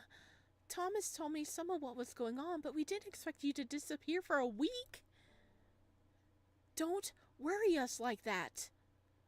A relieved chuckle came from behind her as Thomas exited the kitchen. Let him breathe, Mare. You'll spook the customers. Sorry. It's okay. I'm really sorry to have worried you. Thomas strode towards him, stopping only to apologize to an elderly couple seated in a nearby booth for the commotion. Luckily, they seemed to find the interaction charming. Well, as long as you're okay. You really did worry us, though. You are okay, aren't you? Honestly, I don't know. Mary's face dropped, and she pulled Micah into another embrace. Oh my, where have you been? Why didn't you reply to us? What happened to you? Mare. Micah returned the embrace, giving her a big squeeze. It's okay. To be honest, that's why I'm here.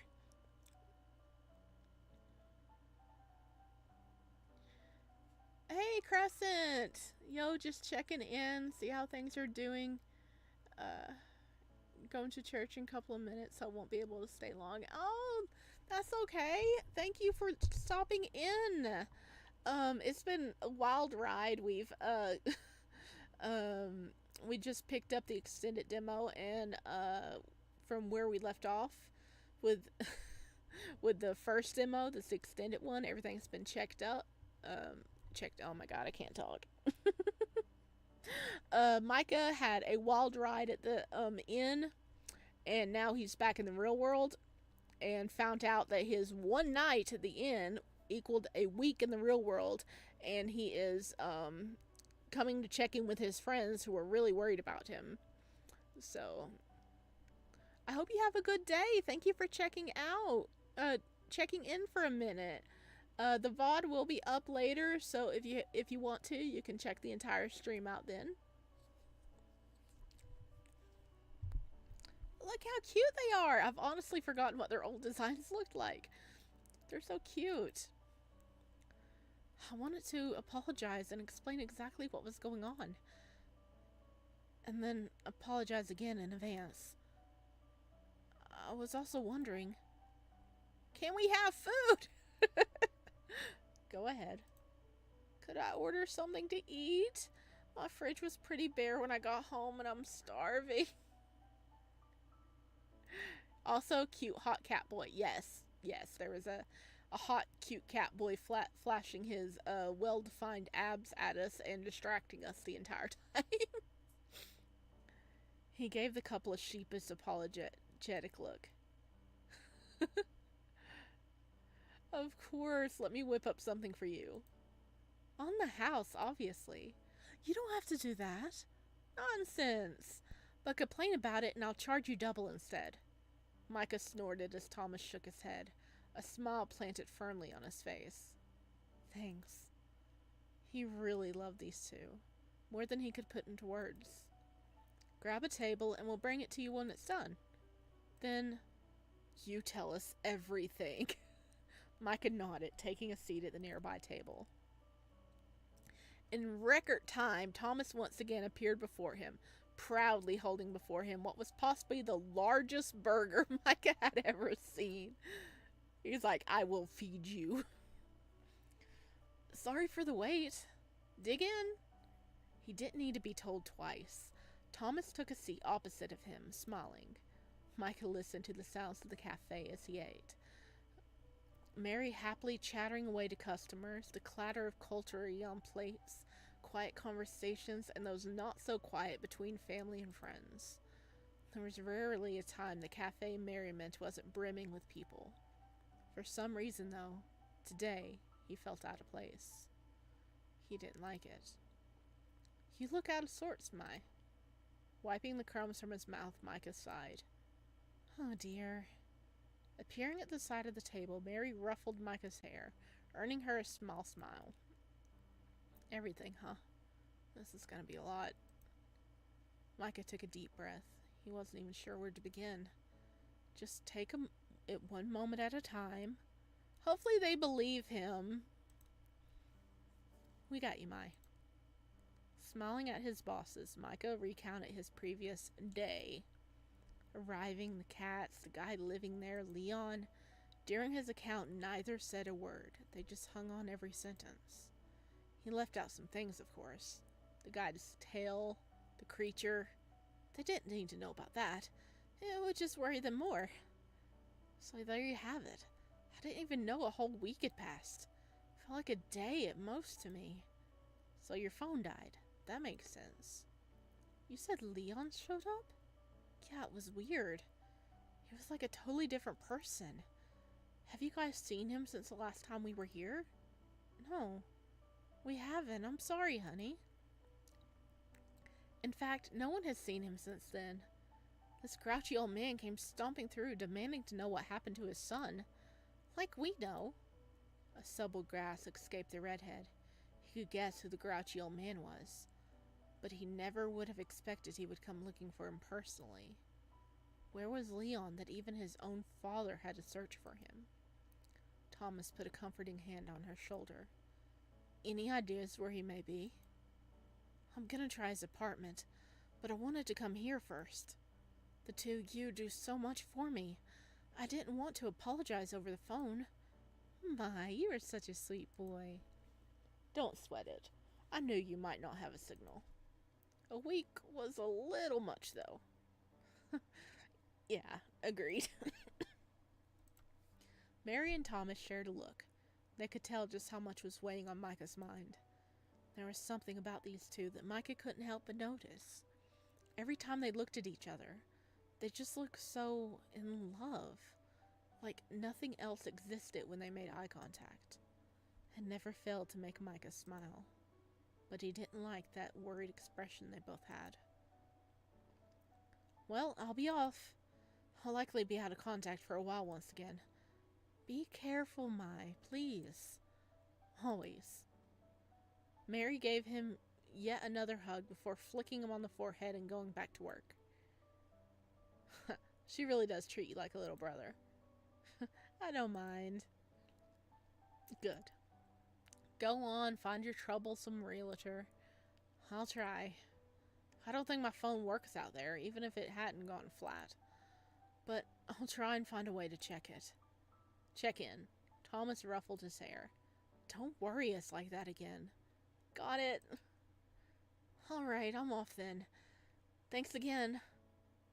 I mean it. Out of here already. Micah laughed. Oh, he is worried about us.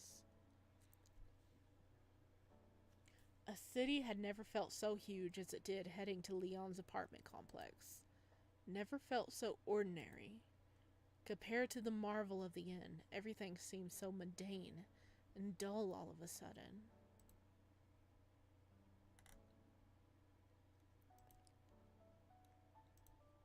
There is nothing hang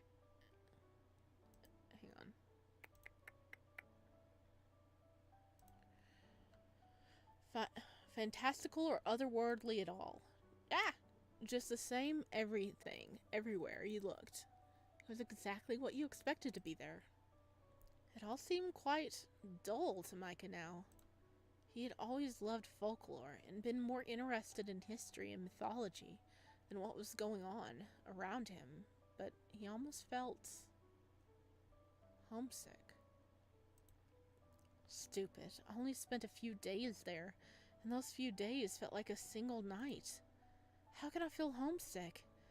And yet, that was the only way to describe the melancholy he currently felt in the crowd.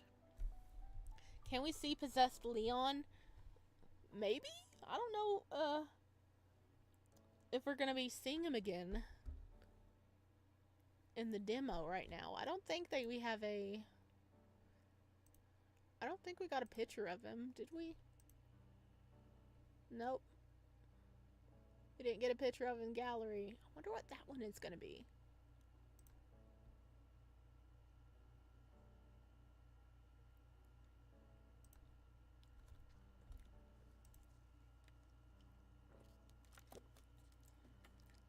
He already missed the mystery and wonder of the halls. Oh, this has to be another new background, right? We haven't seen this one.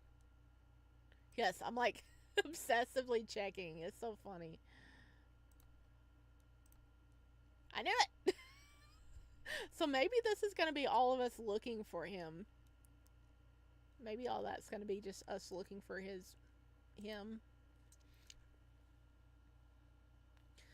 Hey, Draco. Come on, baby. You want to come join me? Come on. Come on. You can come join me. Come on, kitty kitty. Come on, kitty kitty. Come on. Come on. You can do it. Oh, there he is. Good boy. Oh. Okay. My kitty came and joined us. If those images aren't from other choices, I don't know what to do. Hello. Hello. Standing in front of the apartment building, Micah took out his phone with a mind to text Leon before hesitating. Okay, he's moving to this shoulder. Okay. Alrighty. Hang on. Hang on, I'm trying to support you. Okay. Should I really? Maybe it would be best not to give him any warning. Deciding it would be beneficial not to announce his arrival, Micah put his phone away again. The building's kind of old. Yeah, maybe we can sneak in. Looking up at the towering high-rise, Micah frowned. He'd never been to this building before, but he remembered Leon telling him about it. The building looked like one of those secret facilities, old and unassuming, but if you ventured in far enough, you'd find a state-of-the-art laboratory researching creatures and tanks. It even had a security lock on the door. Geez, what kind of place did you move to? The redhead shook his head, chasing the fantastical fiction from his mind. He needed to find Leon, not invent some kind of zombie movie behind the doors. Micah crept towards the awning and inspected the keypad. This shouldn't be a problem. Leon uses the same 4 numbers for everything. He often made fun of his friend for being so easy to hack, but this time it was going to work in Micah's favor. He entered the number. 1511. The 15th of November, Micah's birthday. Easiest password in the world. Micah smiled to himself. He had asked Leon once why he used his birthday for his password of all things. Leon had floundered once and made up something about it being easy to remember, but no one else would suspect. Micah had other suspicions. Using a spouse's birthday was normal, but a best friend's? He always thought it revealed more about Leon than the awkward housemate realized. He took a deep breath, trying to clear his head. He was here to find him. There was no point getting distracted with nostalgia. I feel called out. If you figure out my pin, you have access to my life. Yeah. Yeah, that really is like a thing.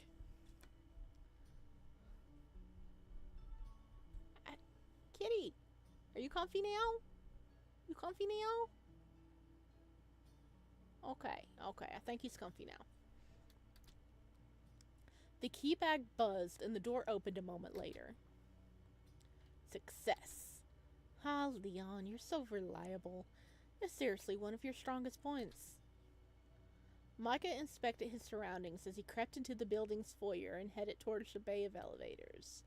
He knew Leon's apartment number. He just needed to find it. It's been 3 hours. I am sorry. I'm reading as fast as I can. I think we're near the end. We have to be near the end. This particular building housed long-term residents who didn't have much interest in the upscaling of the other buildings that surrounded this one. It was filled with people who had been there their entire lives. Leon's father had been quite unhappy about being unable to convince them to leave, but had decided to use it as a goodwill project. One of the real estate mogul's luxury buildings opened to those on a budget, a move that had done wonders for the public opinion. If they're really best friends, Micah wouldn't have had to guess his pin. Well, he just moved in.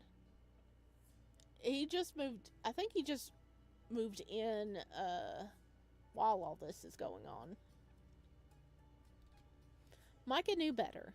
He was more aware than maybe even Leon was of the shady practices that had gone down with these buildings. Micah didn't like Leon's father in the slightest. He'd known him since before he'd known Leon. His aunt was close friends with the Addy family, something he always wondered about. Aunt Caroline didn't seem that fond of Mr. Addy, but then again, she wasn't that fond of anyone. Micah found him manipulative and arrogant. His opinion only strengthened when he saw that Leon seemed to be afraid of him too. Perhaps his aunt was as well.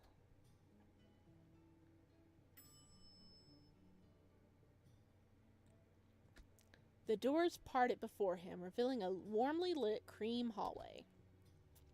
He peeked out, checking for residents. He didn't really have an excuse planned if anyone stopped him. What would he even say? Delivery? Stripogram!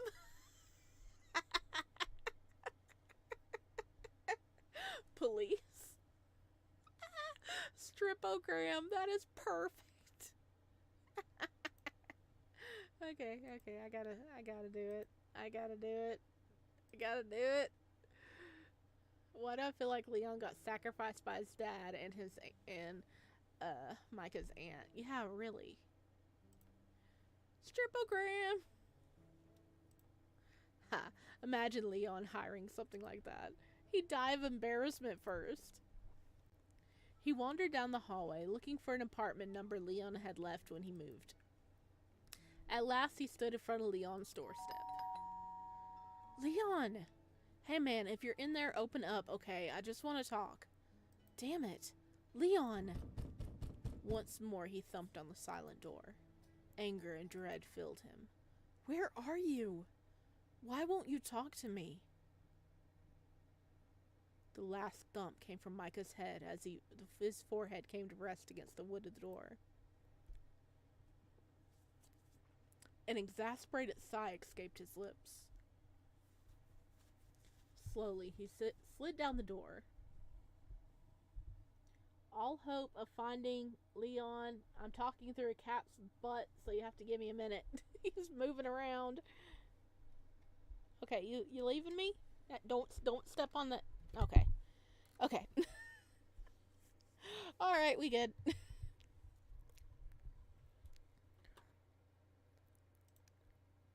Okay, I think, yeah, we're good. I was making sure my cat didn't turn it off. Okay. Slowly he slid down the door, all hope of finding Leon oozing from him like a depressed cloud. Back against the wall, head dropped, he waited.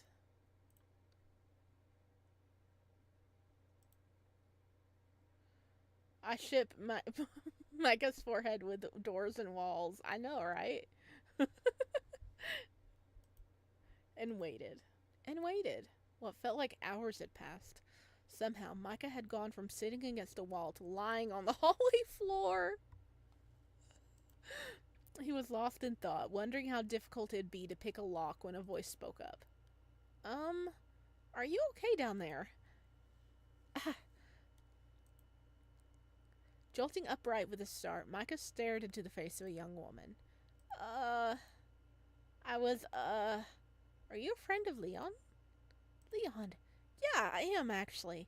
Or, well, maybe more like I was. I haven't seen him in a while. I think he's avoiding me. Are you Mika? Close. Micah, actually. It is you. The woman squealed in delight. I'm sorry to surprise you like that. Leon talks about you all the time. I almost feel like I know you. She smiled awkwardly. Leon? A cute girl like her living next door and you're talking about me? I don't think he's straight. You're hopeless. Why are you on the floor, though, if I may ask? I don't really have a good answer for that. Wait a second. I'm being rude right now. I didn't catch your name. Are you a friend of Leon's? Oh my gosh, I totally forgot to introduce myself. My name is Maisie. Technically, I live next door, but... Micah waited for her to continue. I hope I'm a friend, too. Wait, Maisie, do you have a balcony? Could we climb into the balcony next door and get into his room? It's a little complicated, so maybe he wouldn't agree with that. Micah half sighed, half laughed in response, prompting Maisie to look at him curiously. A slight blush tinted her olive cheeks. She's cute. Hey, so... They said it at the same time. The two laughed. You go first. She looked nervous. I was gonna ask if you wanted me to let you in. Yes. I have a key to his apartment, actually. Oh, he gave you a key? Oh, it's not like that. She flailed her hands at him, dismissing his playful taunt. Why do I feel like a whole ritual is happening in Leon's house right now? I mean, I would not be surprised. He's just been acting a bit weird lately. Tell me about it. Out of nowhere, he gave me a key to his place and asked me to water his plants if he ever isn't home for a while. That is weird. Steeling himself, Micah nodded. Better than having to try and pick the lock. If you don't mind, then that would be great. He's in some kind of trouble, isn't he? Her face dropped. Worry etched over her gentle features. Honestly, I don't know. That's part of why I'm here. You're right that he's been acting weird. He's not usually like this. I'm really worried about him. She smiled gently, her own mind made up. Wait here. I'll be right back. She sprung up from where she was crouched next to Micah, hurrying over to the door next to Leon's. Wow, literally the girl next door. Quickly opening her own door, she disappeared inside. Micah waited at the foot of the door for the girl to return. He stared blankly at the carpet beneath him, completely absorbed in his thoughts. The jingles of keys being playfully shaken in his ear brought the redhead back to his senses, as the cheerful face of the neighbor appeared before him once more. Here they are. Sorry it took me so long. Oh, where were you just then? Micah shook his head. He has had a busy week. Making an effort to return the girl's smile. Good question. I'm fine. It really wasn't that long. Maisie approached Leon's door nervously, slotting the key in its lock. A turn later and the door was open. Micah stepped into the dark apartment cautiously, Maisie close behind him. It should be the same layout as mine. Let me see. sudden light sprung to life, illuminating the room. Ta-da! Oh, yeah. It is messy.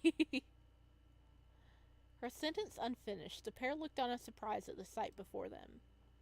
What the? Oh my god. He's never been a super tidy person, but this. I mean, at least it's not food everywhere. You know, like, I guess. What happened here? I don't know, girl. I don't know. Nothing good. Well, at least there's not a demonic symbol on the floor. We're doing good. Brows creased. The young woman clutched her hand to her chest. A look of deep worry which deepened as she stepped further into the apartment. A look Micah shared. Hey, would you mind giving me a moment to look around? Oh, sure. Macy took another look around the apartment. I'll be next door. Please come and get me if you find anything. Micah gave his best attempt at a reassuring smile and nodded in response. I see, Leon must have stole his fair share of the deeds to afford this apartment. Well, it is a low-income apartment, though. And his dad owns them. Oh, there's a plant. Oh, and it looks like another plant right there. So he has at least 2 plants. She seems so worried. I'm glad he has someone nice next door at least. Yeah, I promise. She offered a weak smile in return, turned on her heel, and darted out of the apartment. What the hell has happened to you, Leon? Oh, goodness. What did the flowers do to you? Worry was etched onto the young man's face as he watched the door to the apartment close once more. Micah turned his attention back to the living space before him. Comfy. He had only one description for the carnage. Ransacked. Was this Leon or someone else? Whoever was here, they seemed to be searching for something. Desperately. Micah picked through the mess before him. Most of this was things he himself had helped Leon pack. If someone was looking for something here, they either found it and left or wasn't here in the first place. Either way, whoever did this was on a mission. I mean, the guy possessing him probably was looking for the deed that he gave back. Maybe he's not aware of what Leon does when Leon's in control. He couldn't see anything of note, though. The furnishings and the belongings were a mix of the possessions Leon had removed from their apartment, and the things looked to belong to this apartment. Micah found himself wishing Leon had never agreed to work for his father. He was always hesitant about it. He didn't like Lionel Addy at all. The man was obsessed with status, making a play to be a city mayor, a move which thankfully failed. This time at least. In fact, that very ambition was the whole reason he allowed his precious vintage, high-rise complex to be retained by the residents who lived there before he purchased it. It seemed he owned just about everything in the city now. Micah's mind drifted back to the deed in the letter. He couldn't help but wonder how they played into this mess. A mysterious property with no real owner? A deed showing up out of nowhere only to get stolen by the son of a property Mongol? Micah shook his head. He didn't like this. He would start descending into conspiracy theories if he wasn't careful. A few minutes of carefully examining the room and Micah had had enough. I want to tidy it, but if I do, he'll know someone was in here and freak out. I mean, did you check the bathroom? Did you check any attached bedrooms? Deciding to leave the mess how he found it, Micah moved to retreat from the lonely apartment, walking headfirst into the fretting young woman lurking behind the door. I'm sorry. I didn't want to disturb you, but I was getting worried. What was her name again? M something? He already forgot. His head was too full of other thoughts to recall her name. Did you find anything out? Micah sighed, rubbing his forehead as he mulled over his answer. No, not really.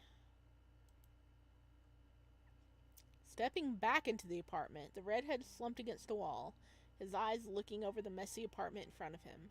A few moments later, the young woman joined her, her face mirroring the distress of Micah's own. Do you need anything? I'm not sure if I can be of much help, but I would still be happy to do anything to help Leon. Surprise gave way to guilt as Micah regarded the young woman. Didn't expect her to show up again. Oh, if you're hungry, I have banana bread. I figured Leo wouldn't have anything in here. Maisie giggled at Micah's surprise and held out a plate. Her cheerfulness faded fast. However, looking at around the apartment, her face fell. We're over here taking our sweet time, and Leon is probably getting sacrificed under the floorboards. Yeah. Probably. I knew he wasn't happy having to move here, but she sighed and took a seat at the dining table. Setting down her treat, she gestured for Micah to dig in. Yeah, this is something else. I get the feeling someone was looking for something. Or did he do this himself? That's concerning. A sad look spread over the young woman's face. She looked conflicted. She was definitely hiding something. This isn't really like him. He usually can't keep away, and now I can't even contact him. The last time I spoke to him, it was like he was possessed. Micah's eyes went wide. The last thing he expected was to get information from the cute neighbor. So she really does know something. That's unexpected. Though I suppose the neighbor would have some kind of insight. The woman slumped forward, her auburn hair hiding her face. Hey, you know Uncle Lionel, don't you? I get the feeling this is something to do with him. Another unexpected hit. Uncle Lionel? You're Leon's cousin?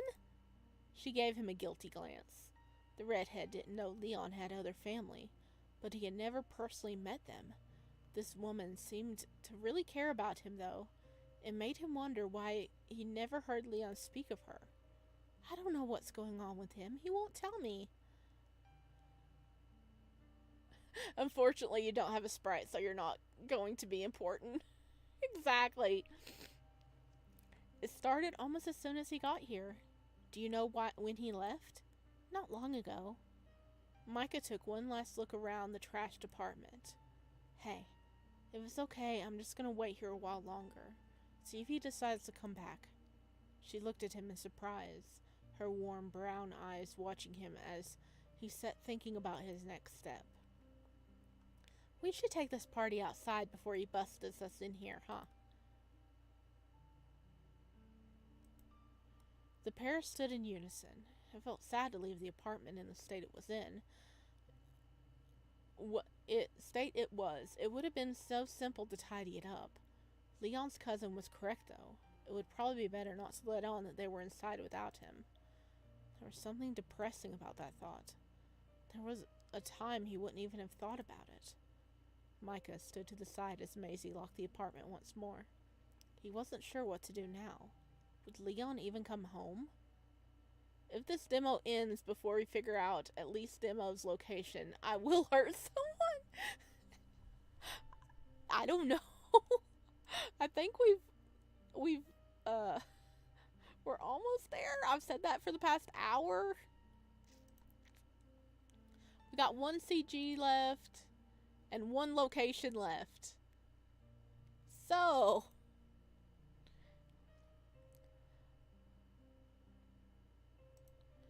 good luck then. It's probably going to be a cliffhanger. I'm glad he has a friend like you. Thanks. The kindly neighbor gave Micah a sad smile and returned to her own apartment. She was nice. Cousin, huh? That was certainly unexpected. At this rate, we're going to be dating a ghost if we don't. Yeah. Several minutes turned into several hours as Micah waited by the door, once more spread out on the floor. I should go home. He's not going to return. Occasionally, the melancholic young man occupied himself with exchanging text updates with Thomas and Mary. In the end, Thomas had decided to take pity on the lonesome redhead, resolving to come retrieve him from the hallway. Still, should I leave if there's even a slight chance of him coming home? Micah bit his lip as the dread of thought overwhelmed him. Oh God, he's here! Sounds like he has bottles. The sound of clattering objects startled Micah out of his melancholy. The redhead's eyes darted towards the noise. Tackle him before he gets away! Before him stood his best friend, like a deer in the headlights, a stunned expression on his face and an assortment of grocery items around him. Looks like he's been to the convenience store. Micah opened his mouth to greet his motionless friend. Oh, and he took off running. Leon, wait! Wait, he did not. Unfortunately for Leon, Micah was far more athletic. Unfortunately for Micah, Leon seemed to suddenly have the sprint of a gazelle. Dashing 3 floors down the emergency exit staircase. Oh my God.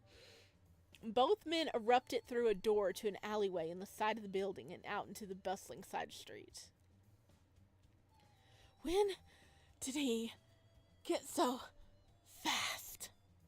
I've done way too much running lately. Leon, stop running.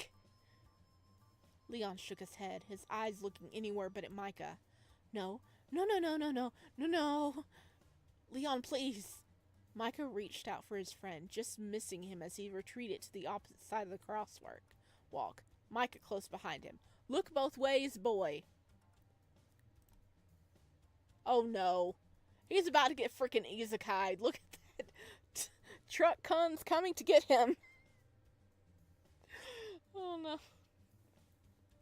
Is Leon a bottom or top? Feel like he's switched, depending if he's possessed. I mean, fair. I agree with that. Despite their chase, both men had still observed the etiquette of the roadside. Okay, good. The traffic light was red. Micah had checked that. He saw Leon check that. The walk signal was green. He's pretty, though. Time seemed to slow, an agonizing blur of color. His heartbeat thumped in his ears.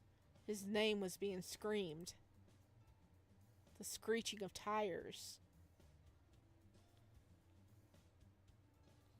Boy! He was going to die. Just like that. Taken out by some asshole running a red light. Fuck. What else really goes through someone's head at a time like this? Something did. An image. He wasn't quite sure why, but he found himself thinking of a face. Someone he didn't want to die before seeing again. Not Leon. Someone else. Okay, we got to save. I want to see what the other options would have been. Okay, return. Let's go Emery's. He was going to be reincarnated into one of those cats in the end. Yes. He hadn't known the man long, but he had promised to return to him. He tried to warn me I'd be in danger, but I never expected this. He reached out for someone that wasn't there. He was afraid. He was angry, but above all, he hoped that the end would be all right. His heart constricted at the thought of never seeing them again. Even in that moment, a moment suspended in time. Why do you look so chill? All Micah could see was a sad expression on Emery's face as he left.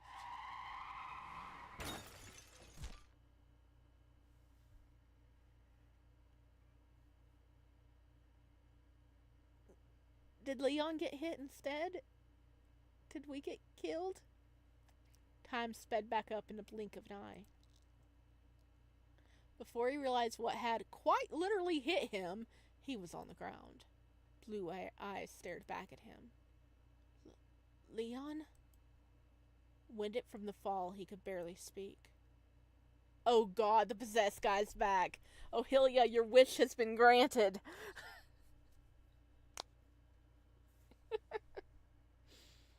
The figure darted away before Micah could recover. A movement so swift and immediate Micah could have sworn they had teleported. Was that Leon? He left him sitting on the sidewalk all alone. Tss. Who are you? He seemed to be asking that a lot lately. You don't recognize your beloved friend. Leon made a mock pout, feigning his heartbreak. You aren't Leon. No. But who else could I possibly be? He inspected himself, this time feigning surprise at the question. If I knew, I wouldn't have asked. But you do know. You know me quite well.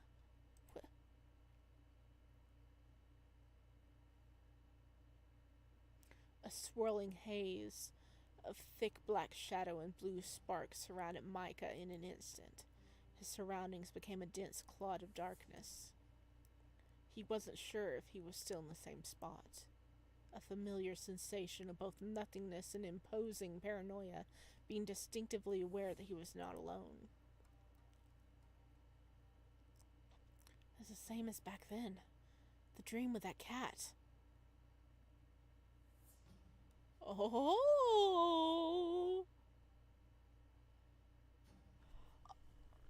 Hello! Long, taloned fingers snaking their way around his throat, clenching in an iron grip. His mind raced as a feeling of other formed itself around him. A low, chilling voice whispered in his ear. He had felt this before. He had heard this before. But where? Right. That dream. Do you recognize me, dear prince? I've heard your voice. He could barely breathe. Where? Think hard now, before it's too late. The grip on his throat vanished and the tension released in his body, dropping him to the ground. He was completely void of strength.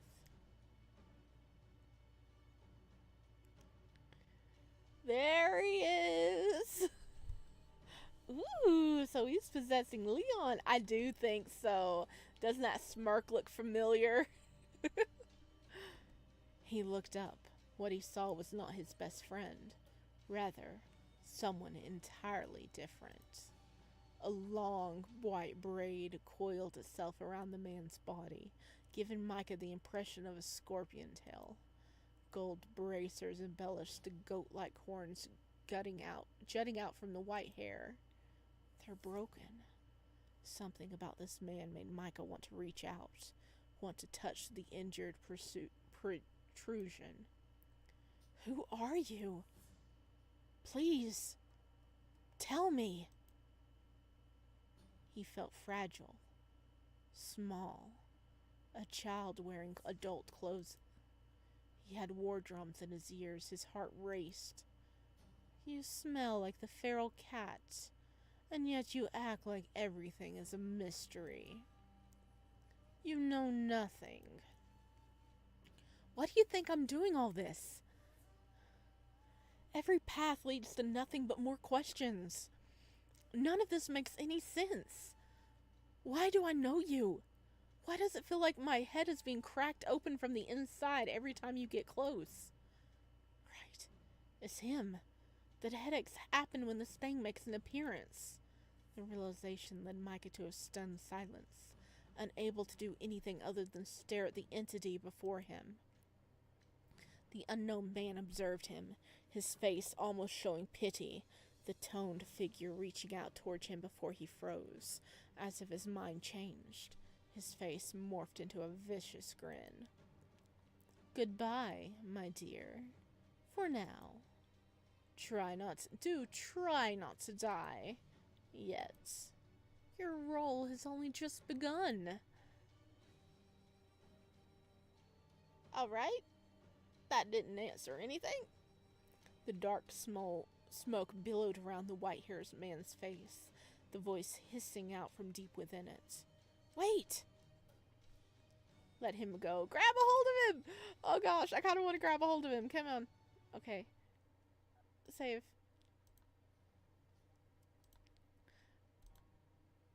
Grab a hold of him!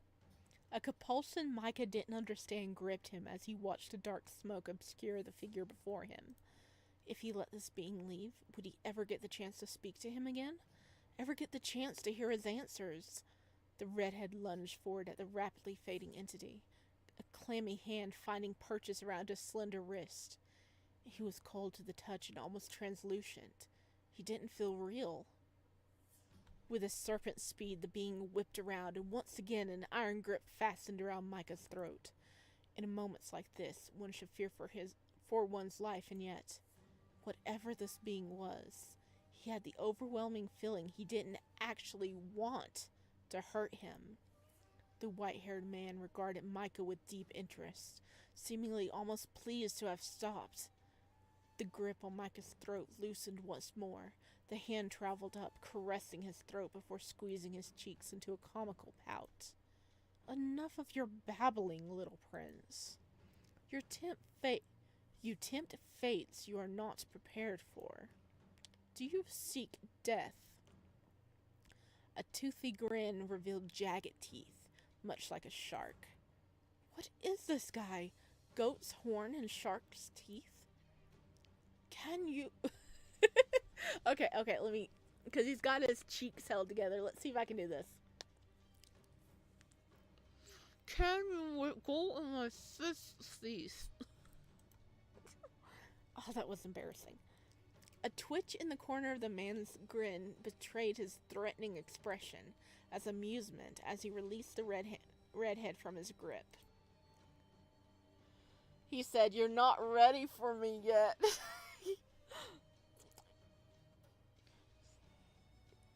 I don't think you're ready for this, jelly. You would do well to run back to your safe little life. Says the guy that keeps showing up to harass me. I just want to know who you are. Who I am. Clearly not expecting Micah to have called him out directly, the man's face morphed in surprise, quickly dropping into a stern frown. You said I have a role to play, but what does that mean? Why are you so familiar? A complicated face stares back at him. The man seems unsure how to respond. A momentary lapse in expression before something darker returns to his pale eyes. The man's face twitches, a guttural snarl escaping him as once more he faded into nothing but smoke. He wasn't even going to answer that time. What was that? Something told Micah this was not at all what he seemed. He couldn't just let him leave with Leon again. Thoughts swirled in his mind as the space began to waver and flicker before him. The bright city crosswalk came rushing back to Micah in an instant, his eyes seared with the abrasiveness of the sudden light. The man no longer stood before him. He was alone. Leon was still stationed on the other side of the road, and he waggled his finger at him as he attempted to stand. Dread filled Micah as he watched the innocent blue eyes of his best friend go dark. Now more than ever, Micah was scared. Leave him alone! Micah attempted to stand, to rush to his friend's side, although he didn't know what he would do once there. What's with all these half-naked guys with powers all of a sudden?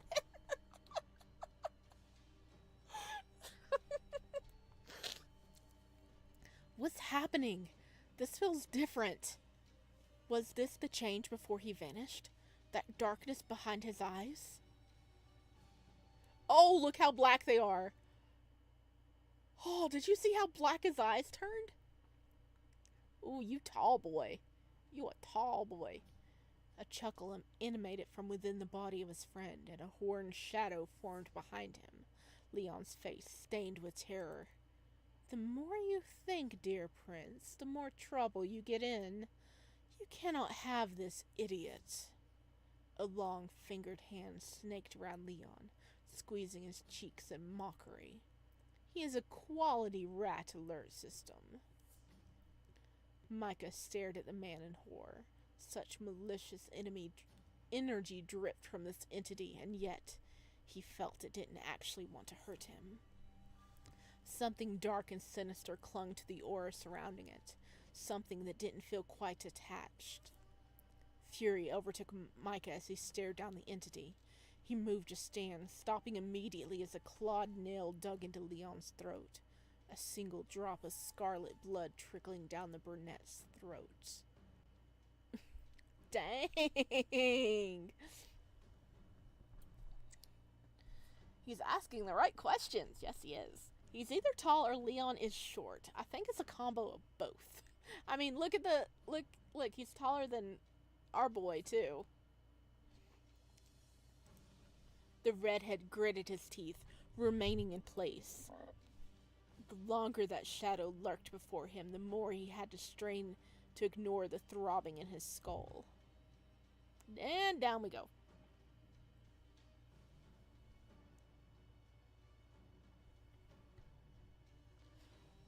That says horns.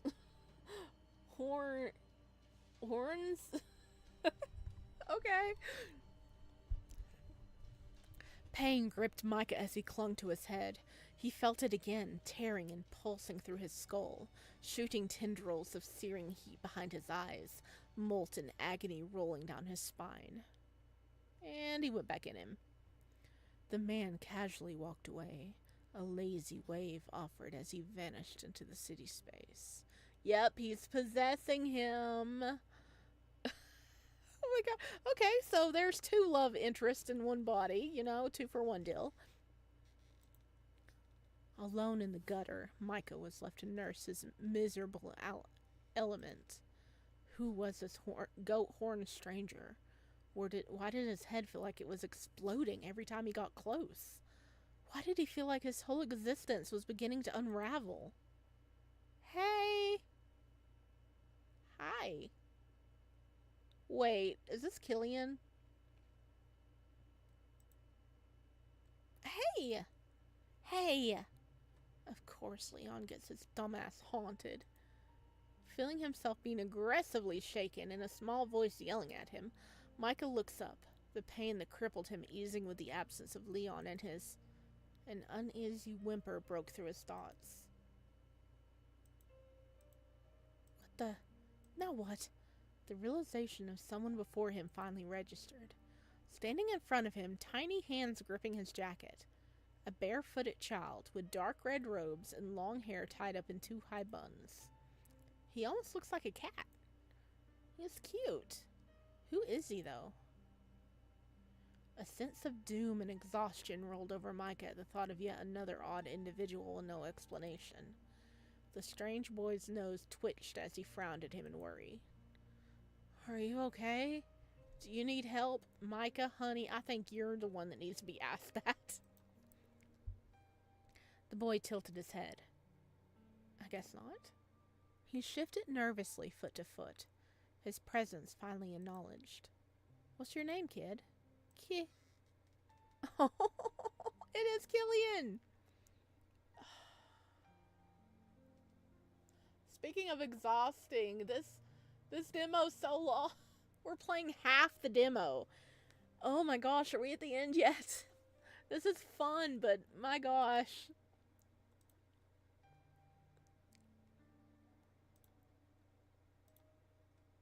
All of these are done. We're only missing 1 background. I am getting worn out. I'm getting worn out, guys. I'm trying so hard to reach the end.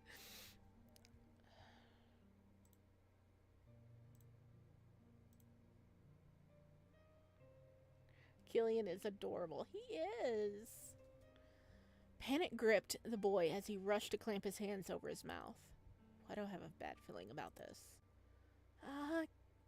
Killian is gonna be in so much trouble. He held his face in his hands and curled up into a little ball on the ground. His name's Killian? heard that name before. Did he come from the inn? That's all I need. Whoa, what? Trouble? Why? Before he could help the child up off the ground, yet another voice called out to him, wheezing as he approached. Micah! By gods, what happened? Are you okay? Oh, Thomas, you're here. Am I? Am I okay? I'm not sure, honestly. I'm fine. But? Micah turned back towards the child. Micah sighed, and it was pure exasperation and contempt. He's gone. Who? Who's gone? Was it? There was a weird kid totally from the inn. Someone else here just a second ago. Guess they left. Now that you mention it, you did seem to be here with someone. Not who I'm imagining you wanted to be here with, however. That's one way of putting it. Things are so beyond messed up. Thomas, I don't even know where to start putting it all together. Thomas ruffled the deflated redhead's hair, sympathetic but at a complete loss. Well, how about we start by heading back to the cafe? We can figure this out. Yeah, okay. Micah looked back in the direction Leon disappeared before following Thomas back to their workplace.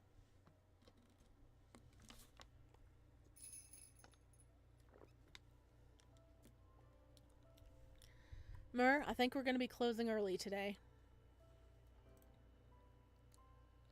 Is he okay? He almost got isekai'd by a truck. And then almost killed by a being possessing his former best friend.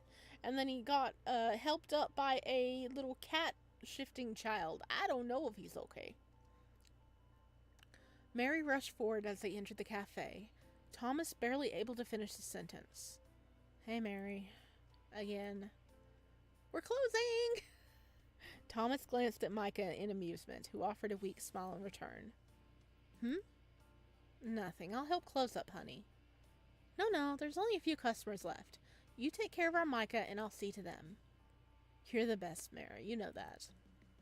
Not bad yourself, Chief. These two. Always flirting, even after being married so long. Seeing them together always made him feel better. They radiated steadfast stability,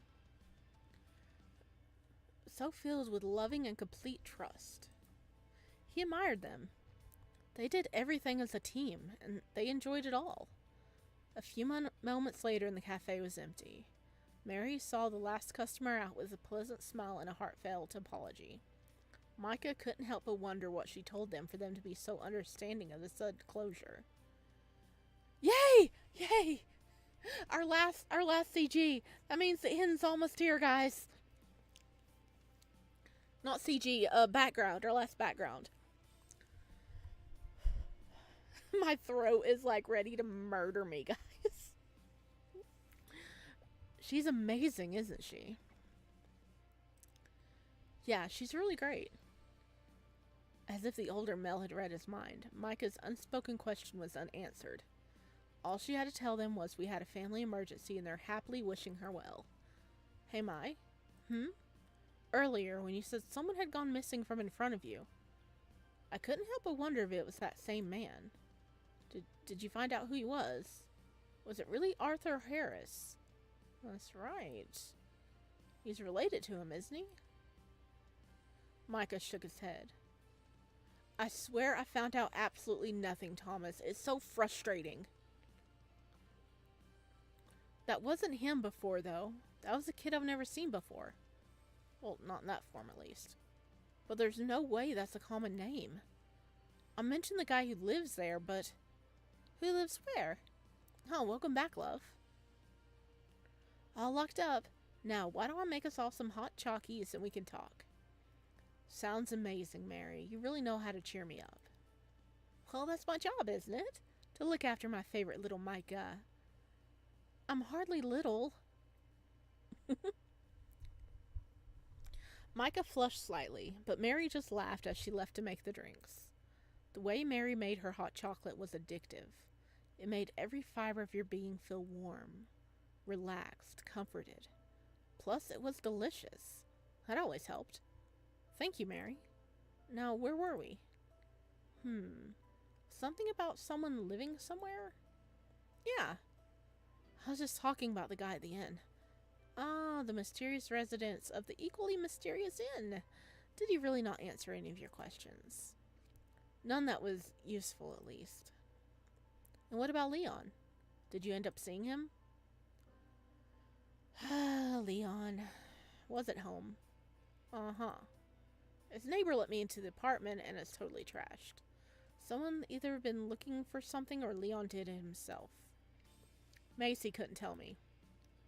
Neither great options. You said in your text you met his cousin? Micah nodded, confirming her comment. Yeah, Macy. She's his neighbor. When he finally came back, he took one look at me and he legged it. I don't get why he keeps avoiding me. Have I done something? He's in trouble, sure, but what he's in trouble with seems to have something to do with me. No, honey, don't think like that. I'm sure you haven't done anything. It all started with his new job, right? Seems so, right, Mai? Mai nodded slowly. That's right. His job. He's been focusing on the inn, but maybe it's not the inn at all. Maybe it's the job. Maybe it's something to do with his father. I don't think his father got him possessed. I don't think his father got him possessed. Well, I mean, he sent him to the location, so maybe it did get him possessed.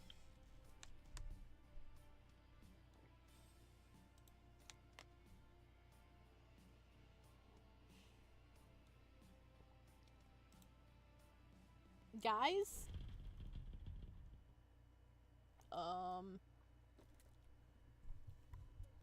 The three colleagues jumped as an aggressive rattling caught their ears from the cafe entrance.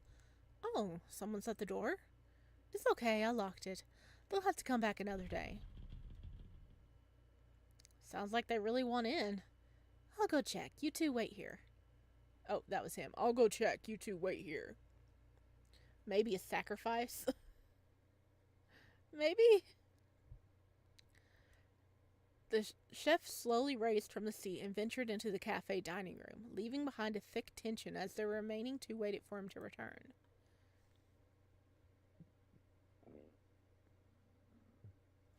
Mary fidgeted, straining her ears to listen to the frantic exchange at the cafe entrance. A few minutes passed and Thomas returned, with him a weepy brunette in a brown suit. From their cozy spot on the couch, Mary and Micah jumped to their feet in shock. Leon! How did you shake your ghost? Micah sprung from his seat next to Mary, tripping over the coffee table which separated the two men, wasting no time in interrogating his friend, and conscious that he had a record of wasting away. The redhead gripped his shoulder, shaking Leon slightly. The blue eyes that stared back at him brimmed with tears. I'm sorry. No further words were spoken by Leon. No coherent words, anyway. Why don't you sit down? He is tiny. Look at him. Look at him. Micah's taller than him. Maybe a little. Another cocoa?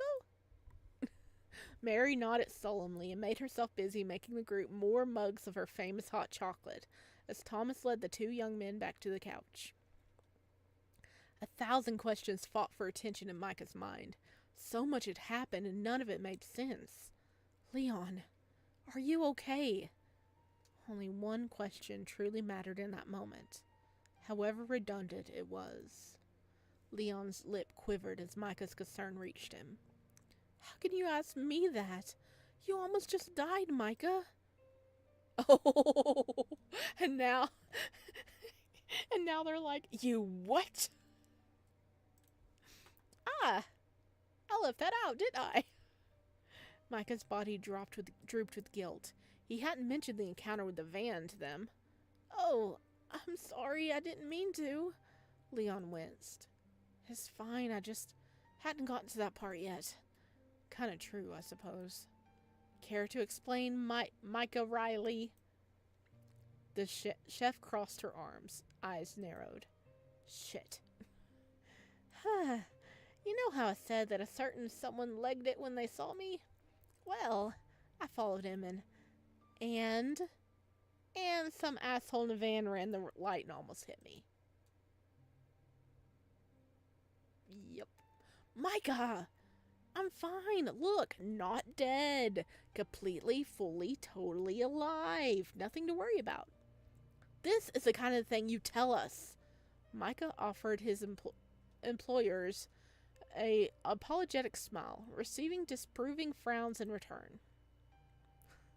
Okay. I really don't understand what happened myself. It was like everything just stopped. Leon made a complicated face. Then let's restart. Talk us through it step by step. Micah glanced at Leon before nodding. They all knew Micah's story, and what they didn't know was Leon's. Not even a bit of it. Please don't let us get into a full hour-long Leon thing right now. Please. I can't. We're almost at 4 hours. If I'm being honest, I'm much more anxious to hear what happened to Leon. I think it will fill in a lot of what happened to me. Understatement of the century. Hey, Micah. The trio looked towards the timid brunette, his slight frame somehow shrunk back into the seating. Leon? Crazy shit's been happening. It's either all connected or I'm losing my mind. You came back here to make sure I was okay, right? The blue-eyed boy nodded. Well then, help me be. Micah's best friend stared at the floor, his hands balled into tight fists as he gripped the fabric of his pants. Leon? I know what happened. I'm sorry. It's all my fault, Micah. I'm so sorry.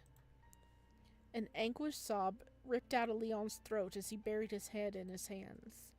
Leon, honey, whatever happened, no one's blaming you, okay? We just want to know, so let us understand. Let us help. We can plan for what's next if we know. Micah smiled at his bubblegum pink boss. She's so incredible. Mary's right. If there's danger, isn't it worse not to know? Leon shook his head rapidly, chasing away whatever thoughts lurked in his mind.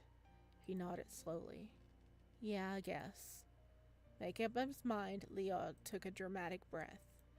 The cafe trio hung on every word out of the young man's mouth, urging him to continue speaking. I think I'm haunted. I think you are. Yep. The image of a shark-toothed smile flashed through Micah's memories, a creeping, unsettling feeling of taking hold of him. Haunted. Like by a ghost? After all, there was Arthur Harris, the guy that gave us the deed. Had to be ghost.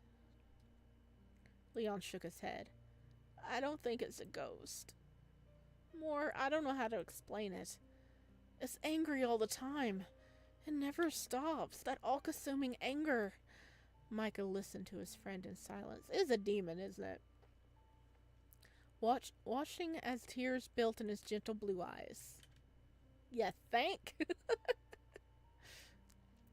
I'm scared of what it wants. I think it wants to hurt you. I couldn't live if it was my fault you got hurt. I'm sorry, I tried to stay away, but I was just so scared. His voice trembled as he uttered those words, terror and loneliness permeating every syllable. Leon. Unease prickled at the back of Mia's neck. What do I do with this information? A chill crept down Micah's spine as an idea came to him. An image of a flirtatious, fanged smirk, piercing Amethyst's eyes, the teasing flick of a fluffy tail. Back to the inn. He's annoying, but he knows what's going on. I'm sure of that. He did leave with the declaration that he would return with Leon after all. Besides, probably best not to involve Mary and Thomas more than necessary. Sadness welled in his stomach at the thought of his bosses getting caught up in whatever was going on. He was willing to face danger to get answers he sought, but he wasn't willing to risk them. Never. His mind was made up, but could he get Leon to agree? Maybe this isn't the best place to talk. Mary glanced at her husband as she rested her hands on her hips. A worried crinkle in the chef's brow responded to the action. They're worried about us, Mare? The woman huffed, her cheeks puffing in a pout. How about I give you a lift back to your apartment? I'm sure you'll be comfortable talking, just the two of you there. Micah glanced at Leon, his eyes squeezed tight, one hand pressed against his temple. Is it just the two of us? Whatever that was before came from him. He looks like he's struggling with something. Dude, are you okay? Look at his face. Sounds like a good idea. Thanks, Thomas. The chef nodded, at sadness in his handsome features.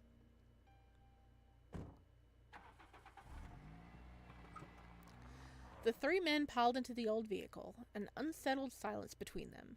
A silence that persisted the entire journey to the comfortable old apartment formerly shared by the two young men.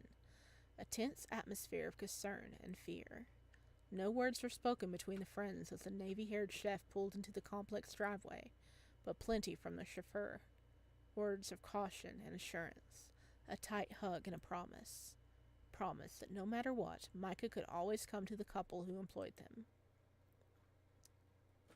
Micah and Leon entered the apartment they once shared, an act not so common and familiar to the pair, yet this time felt so alien.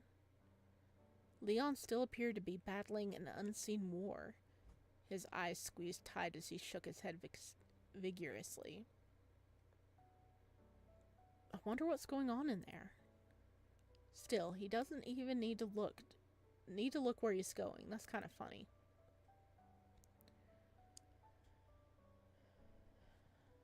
Micah watched as his friend made his way to the couch, flopping down on the comfortable cushions. You all right?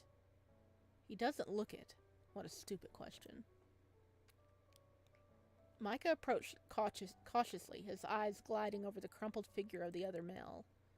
All right, Leon, enough sulking. Talk to me. Whatever's going on, I need to know. The coward's not in the mood to talk right now.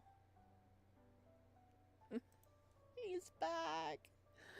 Oh god, it's been 4 hours. Oh my gosh, it's gotta be almost over, but I gotta end it. I am sorry. My voice is wrecked. I am starving. I will play the rest of this, and when I do, I will link it in the description below so you guys can get to it quickly. I am so sorry. I just can't. I don't know how much longer this is gonna go. I've been pushing for an hour. I thought I was gonna end an hour ago. I am wrecked. I can't. So, and watch it be just like 2 more minutes, but I don't want to take the chance again. I've been doing that for the past hour over and over. Cause I'm like, it's almost done, and it's not. So I can't. I will finish this. And like I said, I'll leave a link down below, so check back in a day or so, and I'll have a link to the rest of it. But I'm done. Thank you so much for joining. Thank you so much for joining. This has been wild. But I'm done. Remember, I stream every Wednesday for YouTube, and I do upload every other day. I haven't uploaded in like almost a week now because I've been very busy with in real life stuff, and then I was very, very exhausted from in real life stuff. But that schedule will be going back up soon, so look forward to that, and I'll see